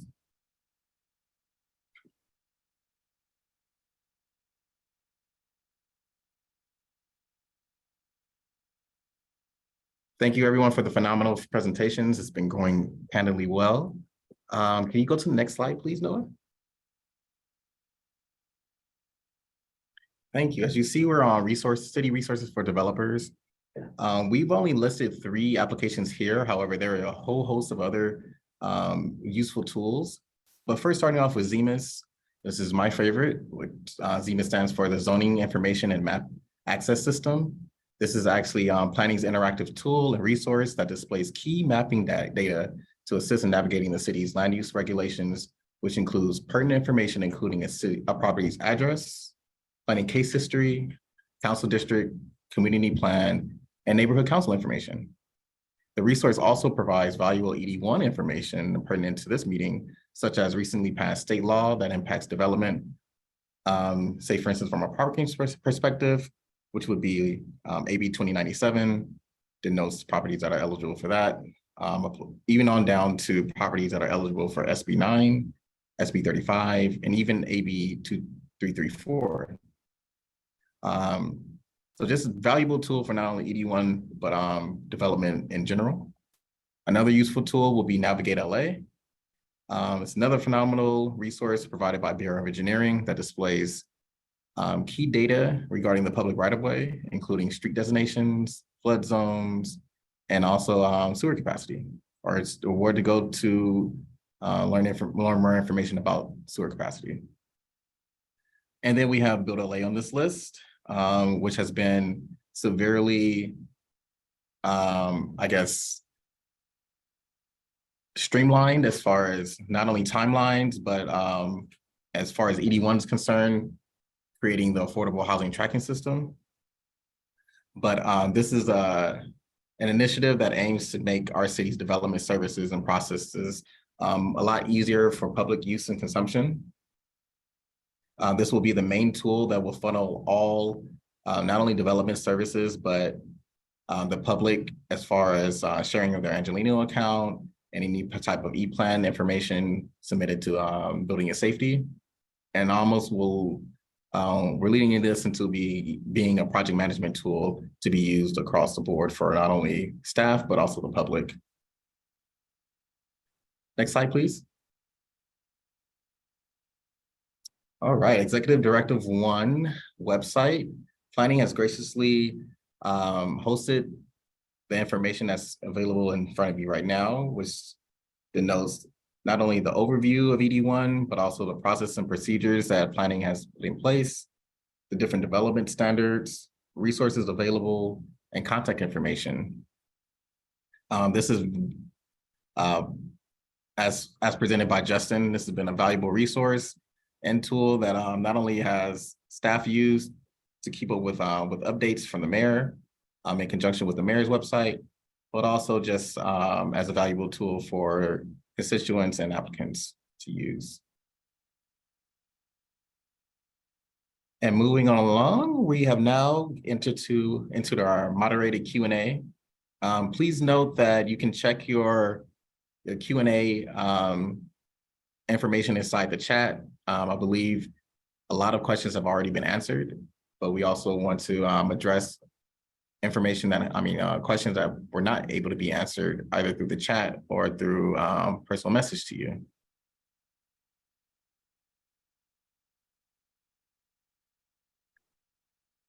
So with that, our first question, which is general to all panelists, would be, how does the city identify ED1 projects? And how does it distinguish between 100% affordable housing projects and shelters?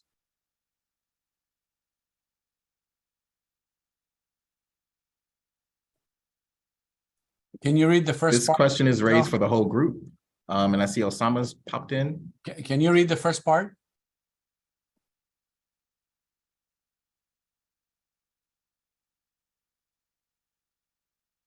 You can go ahead, Osama. Can you read the first part? Oh, yes, sorry. How does the city identify ED1 projects? And then how does it distinguish between 100% affordable housing projects and shelters? All right, both are within ED1. the shelters, they even go at faster speed, but they're both are expedited. As far as how we recognize them, Alan, do you want to respond to that? Of course, yeah. Yeah, can you guys hear me? Hello? Yes. Yeah, we can hear you. Okay, okay, great. Yeah, so the way we distinguish between 100% affordable is by the AMI levels. If in according to our memo, so all the units shall be either 80% of AMI or lower, or a mixed income of up to 20% AMI, 120 AMI, and with a balance of 80% AMI. So when plans are submitted, the screener will verify that AMI level by what's on the plans or their covenant and or their incentives and stuff like that. So that's typically how plan checkers and I guess presumably LHD and city planning verify the affordability levels and the eligibility for 81.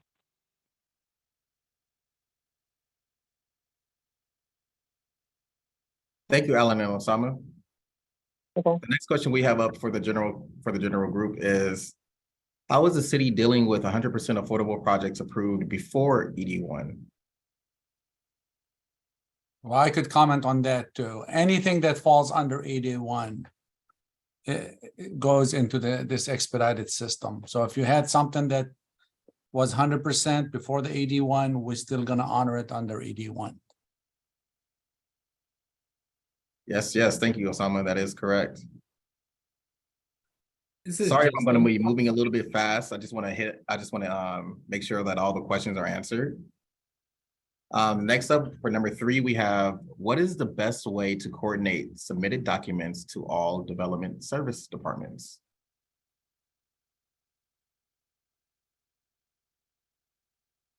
I'll repeat that. I can comment on that.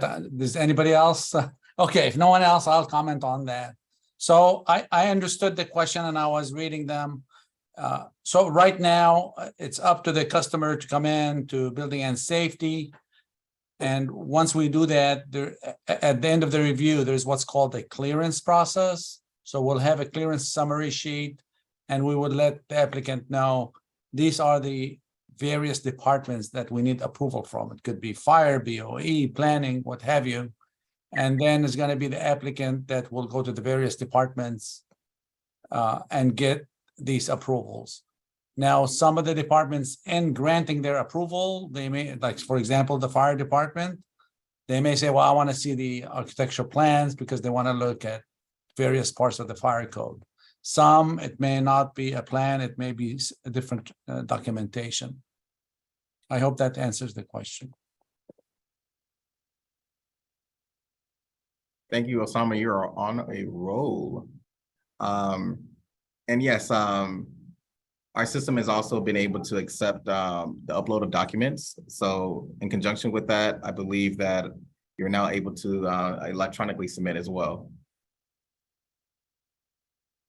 With our next question is aimed at the mayor's office. This one is simply asking, when does the emergency period expire? And then how will this process change with a recent proposal from council to make these changes permanent? So the emergency period is set to expire every 60 days now with the revision of the current emergency declaration. Originally it was for 30 days, now it's expanded to 60 days with addition of section 8.33. When that 60 days comes online, council is actually able to extend it. To my knowledge, this is supposed to occur through the end of the year, looking forward to the codification of ED1. As far as how will this process change with a recent proposal from council to make these changes permanent, that is also in conjunction with section 8.33. As I mentioned, we are looking to codify this. Hopefully by the end of the year, that is our target, but it could possibly be extended. And yes, that is our answer for right now. We can provide a little bit more information in a document that we provide.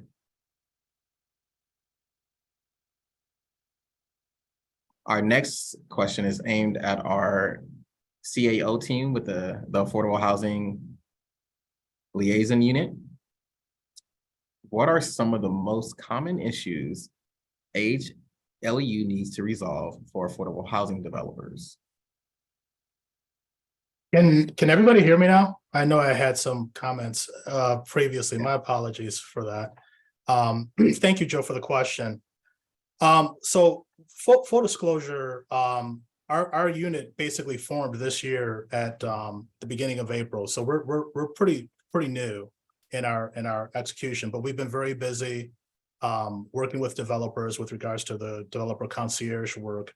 I don't want to highlight any particular conversation or that we've had with any developer, but I'll just say, in general, we've had developers come to us to talk about some of the questions that are being asked here.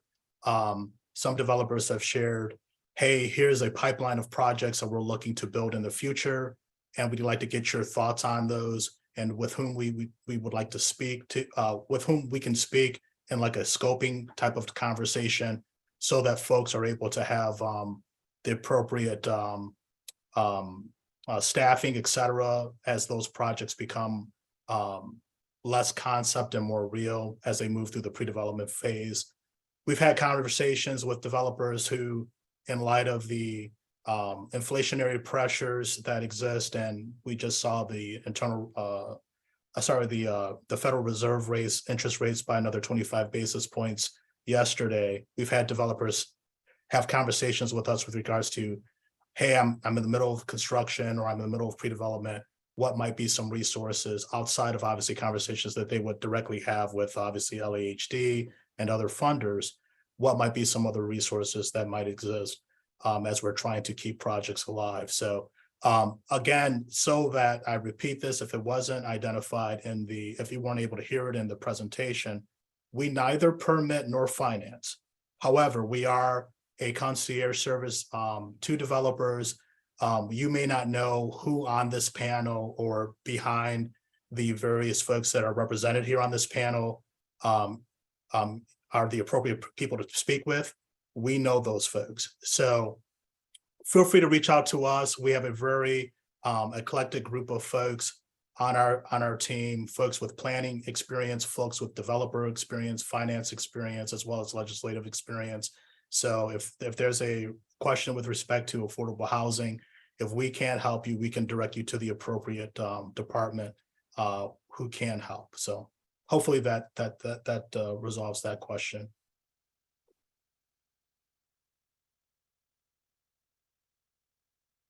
Thank you very much, Andre. I believe it does. If not, we can definitely circle back in our in a Q&A that we give off to different constituents. All right, next up we have DCP. We have 3 questions in the queue. First one up is, how does planning deal with CEQA review and appeals for ED1? And how does it pair with historic sites and redevelopment project areas? Who can we talk to at planning? Hey, Joe, this is Justin Bilo here, Senior City Planner at the Department of City Planning. Maybe I could take a first stab at this one. We also have Principal City Planner Sarah Melina Pearson on hand for Q&A. CEQA review doesn't apply to ED1 projects, so maybe that answers that one there. And these aren't appealable. Both of those are because this is a ministerial review process. We're looking at conformance with development standards. So CEQA doesn't apply, and these decisions aren't directly appealable. There's no discretion taken on these cases. So the next part of that question is, how does it pair with historic sites and redevelopment project areas? So a project that is, let's say, a historic cultural monument, or a project that's on a site that has a historic cultural monument, or as it has a designated historic resource, is still required to go through the historic review process with our Office of Historic Resources. Those are outside of zoning code, those provisions, those are actually in building code, and projects are required to comply with those requirements if the site has any designated historic resources on the site. Projects in redevelopment project areas are still required to comply with the standards in those redevelopment plans.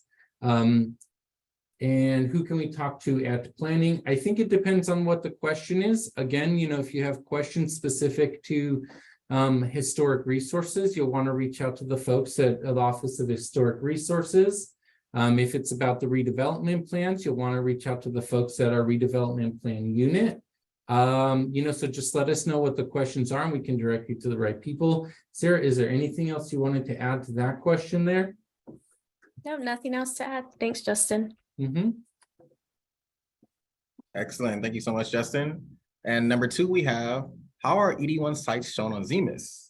Several sites on ZMIS under ED1 eligibility note review eligibility.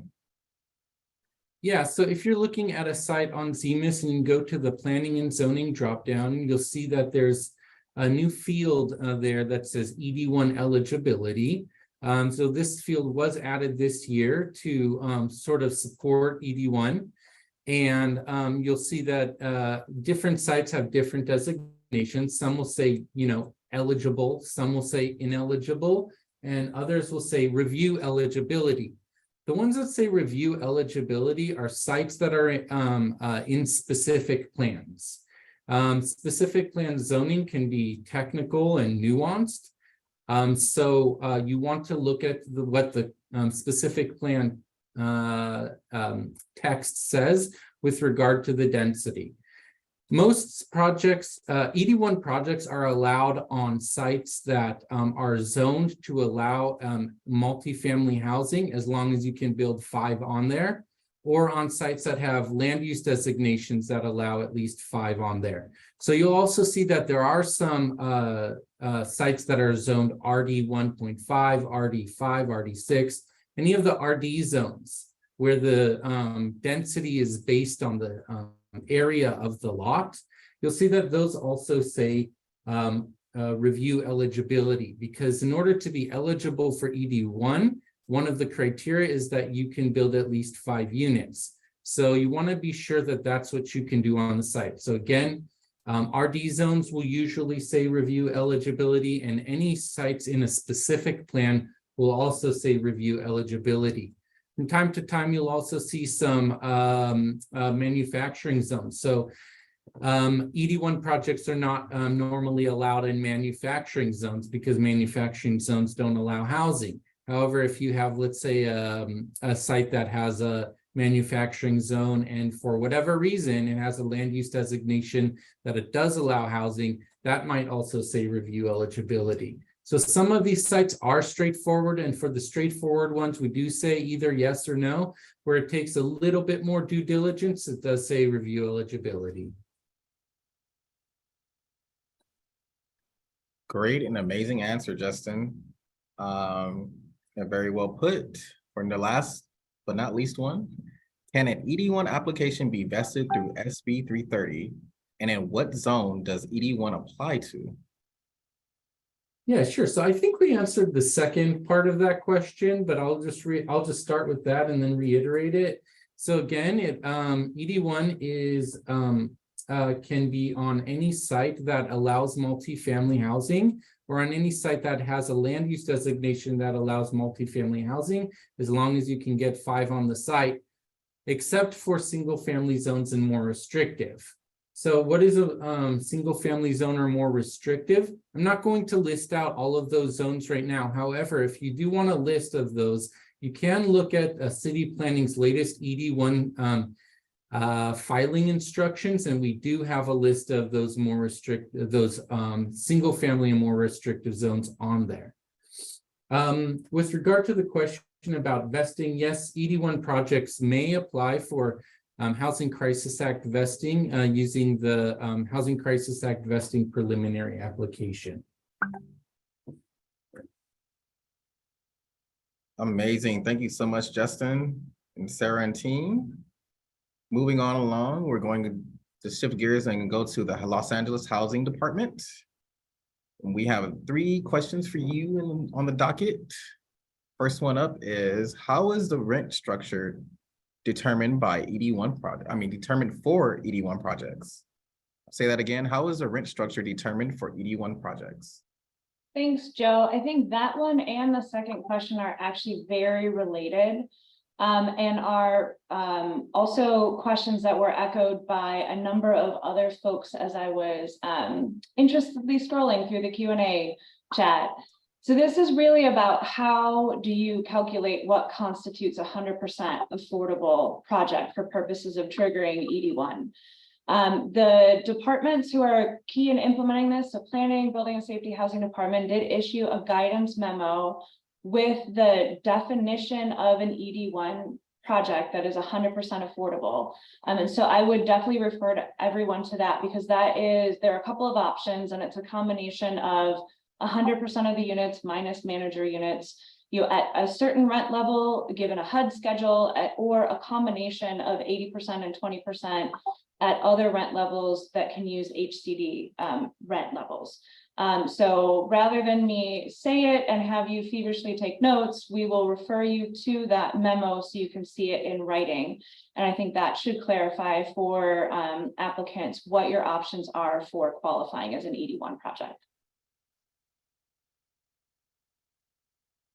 Joe, my apologies to interrupt, but I was also going to see if Brian Ramirez from the Bureau of Street Services wanted to come on to provide a clarification about the CEQA exemption question that you previously asked Justin in planning. Hello, Noah. Yes, of course. I'd love to weigh in on that issue. I did hear the comment by Justin in planning.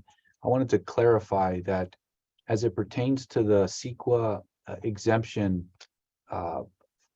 for the plannings part of it, they are ministerial. There is no CEQA review or determination, and the process is expedited. I want to highlight, however, if there is any discretionary action, such as a tree removal permit being requested by any applicant for their project, this action will require some kind of CEQA review, and more than likely there is exemptions for tree removals and projects in general, but I did feel prudent to interject that note that any project proposing to remove trees may later in the process be subject to some CEQA review and CEQA determination at the time a tree removal permit is being requested and being issued.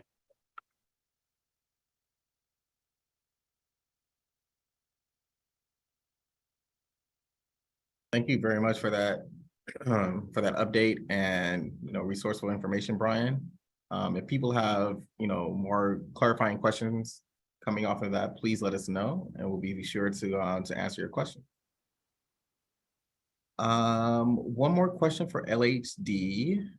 I believe, yes, Trisha, as far as the second question, just letting the group know, the second question was, how is the city defining AMI for ED1 projects and for mixed income projects? Are market rate units subject to LEHD rent schedules? She aptly replied to both of those questions. So the third and final one would be, what is the tenant selection process like? So I think this is a question that applies generally to the tenanting of all affordable housing projects that are subject to income limitations, which is some form of income limitation on the units for all affordable units. And then also some units, depending on a project's funding source, may have other tenant selection requirements or their project-based voucher provisions.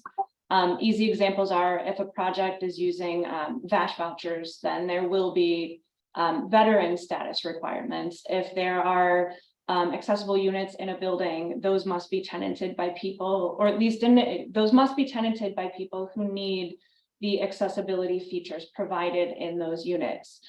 So in general, the tenant selection process, obviously it's highly project dependent. So if anyone has a specific question about their project and how to make sure they're tenanting it in a way that meets their requirements, they should absolutely reach out to us. Our occupancy monitoring unit would be a great place to start. And I can share that email address So it can go out later to everybody, but it is LAHD_OCC monitoring. So LAHD OC monitoring at lacity.org. But that is a good place to start if you have project specific questions. But in general, funding sources for a project, income limitations on units, and anything related to the vouchers, if you're using project-based vouchers, will guide which tenants need to go into a project and in what combinations. And it is up to the applicant and operator of the project to locate the tenants. Now, if you have units that are covered by the coordinated entry system, there's some additional layers there. But it's a combination of the project applicant and operator identifying tenants and then working with our occupancy monitoring group to verify income levels. So we certainly encourage folks to reach out. And again, that applies across the board for any covenanted or restricted units, which for us would all fall into 100% affordable housing projects if you're going through our normal, sort of the full-blown LAHD process. But this also does, at least income verification piece would apply on non-ED1 projects if you have the mixed income units as well. So that's outside of the ED1 scope, but still relevant to the housing department. So there are no other questions, or I can, certainly if there, like I said, if there are project specific questions, people can reach out directly to us about their project.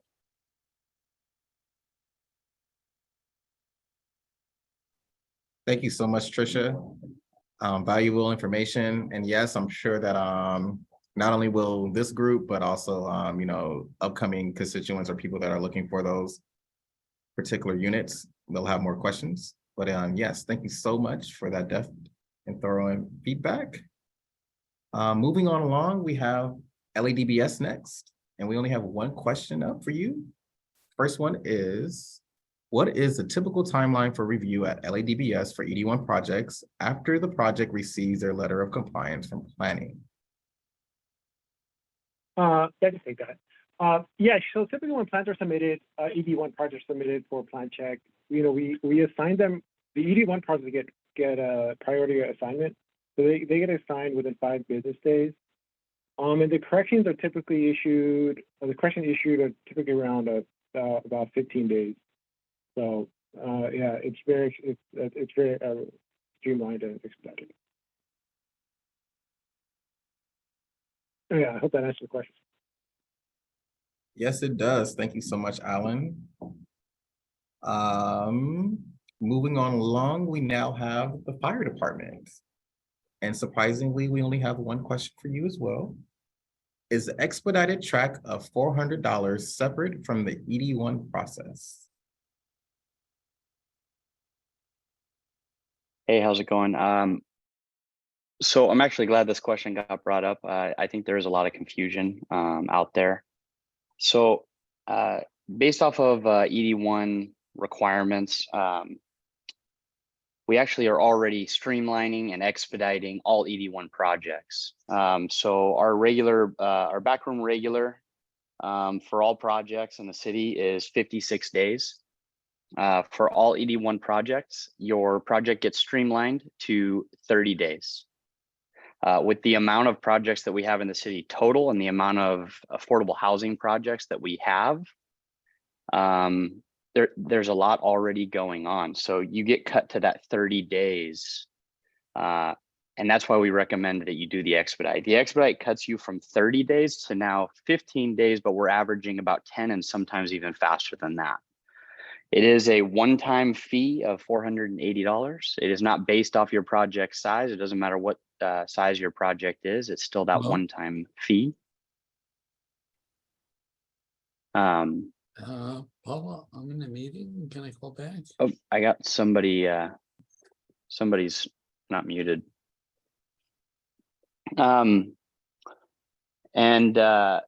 So really, we're pushing the expedite only to assist and people and builders meeting their funding deadlines.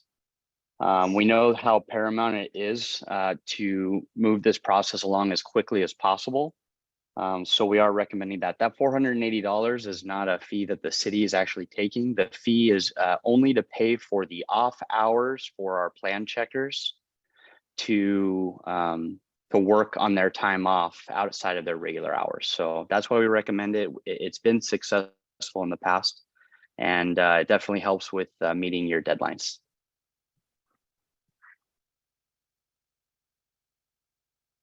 Thank you so much, Captain Easton.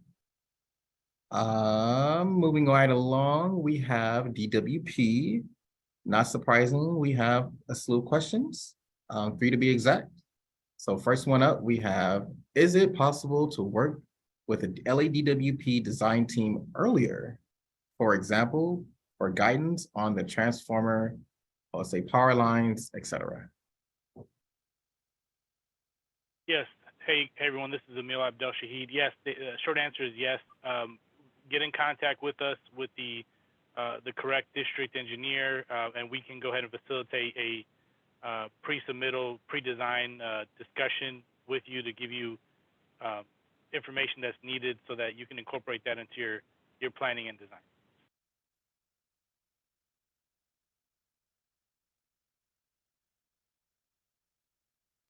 Thank you, Emil. Yes, please take that offer as quick as possible. DWP is very eager to work with you, and yeah, please reach out to me and or Emil to move forward. Number 2 we have up is, how does LADWP's Project Powerhouse pilot program work with ED1? So essentially, you know, our board approved a motion in March 14th, 2023. That implemented Project Powerhouse. So any projects that we get that apply to Project Powerhouse, tongue twister sometimes, and we verify those projects that are on the mayor's list, and then we go ahead and apply the streamlined timelines and some of the cost reductions that are approved through the motion to the ED1 project. So we use the ED1 list kind of as a verification that they have been approved as a affordable housing or shelter project, and then we can go ahead and apply Project Powerhouse. Thank you, Emil. And one last question for your group, or for you. Are any of these LADWP resources available to 100% affordable housing projects currently under construction? For example, such those that are not receiving permits before ED1. So I think the answer is that we have a dedicated team assigned to our 100% affordable housing and shelter projects, our ED1 qualified projects. And then we have our regular district engineers that are dealing with the other projects that don't fall into that category. And so they are, so if it's a non-ED1 project, you'll be working through the correct area engineer and the district engineers that would be assigned to your project based on a geographic location. But if you're an ED1 project, you're assigned to our ED1 unit or our affordable housing task force. Thank you, Emil. And to clarify also, any permits or projects that come to us that have received permits before ED1 that are 100% affordable and qualified, we have been trying to apply ED1 retroactively as well. So once again, thank you, DWP. And last but not least, as far as the questions are concerned, we have one up for the Bureau of Engineering. And this question is, does BOE have the purview to make an ED1 project subject to LAMC section 1237? For example, when a planning letter of compliance does not identify dedications and a site is not subject to LAMC section 1237, does BOE have any additional authority to require dedications or improvements? I'll answer that one, Joe. This is Crystal here.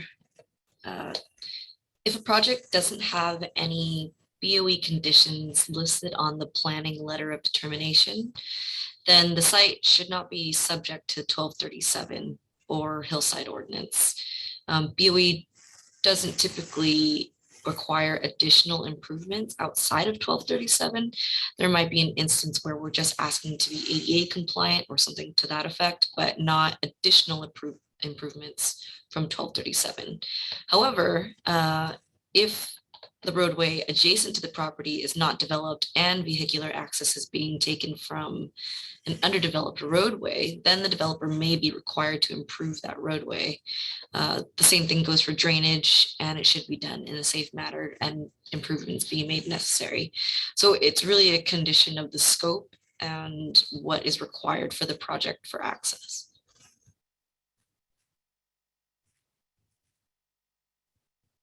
I hope that answers the question. Oh, yes, it definitely answers the question. Thank you very much, Crystal. With that, that ends the Q&A session, at least for the departments. We have a few questions that were posed to the mayor's office that we would like to provide some background on and some answers. The first question up for us is mostly concerning single-family zones and an emergency order expiration. So just some points for you to remember is that Executive Directive 1 was revised to make it clear that projects must be in multi-family zones / commercial zones and not in single-family zones. ED1 is not available in single-family zones. Projects located in those zones can work with the Department of City Planning on standard review options. The emergency order was originally declared on December 12th. The emergency order was renewed and updated most recently on July 7th. The current emergency order expires 90 days from July 7th. Sorry for the confusion that I mentioned earlier. I mentioned 60 days. It is actually 90 days and can be renewed at that time if certain conditions are met within the administrative code. I believe there are 2 particular provisions that we have to make sure that are met. The second question we have is the city considering adding ED13 to ED1 process to the ED1 process to attract higher affordability to TOC projects. Tenant outcomes are so much better in mixed income buildings and community opposition is reduced. Our short but succinct answer is currently ED1 only applies to 100% affordable and shelter projects that are zoning compliant. The next question we have is, are ED1 projects now automatically flagged or labeled in LADBS and other City of LA systems? In fact, they are. As Alan and Osama mentioned, they are tracked and flagged in an internal affordable housing tracking system that all departments use to support ED1 projects. Note that this is in our internal systems and is not a public-facing system. And the last question was already kind of answered and mentions, does the emergency period expire?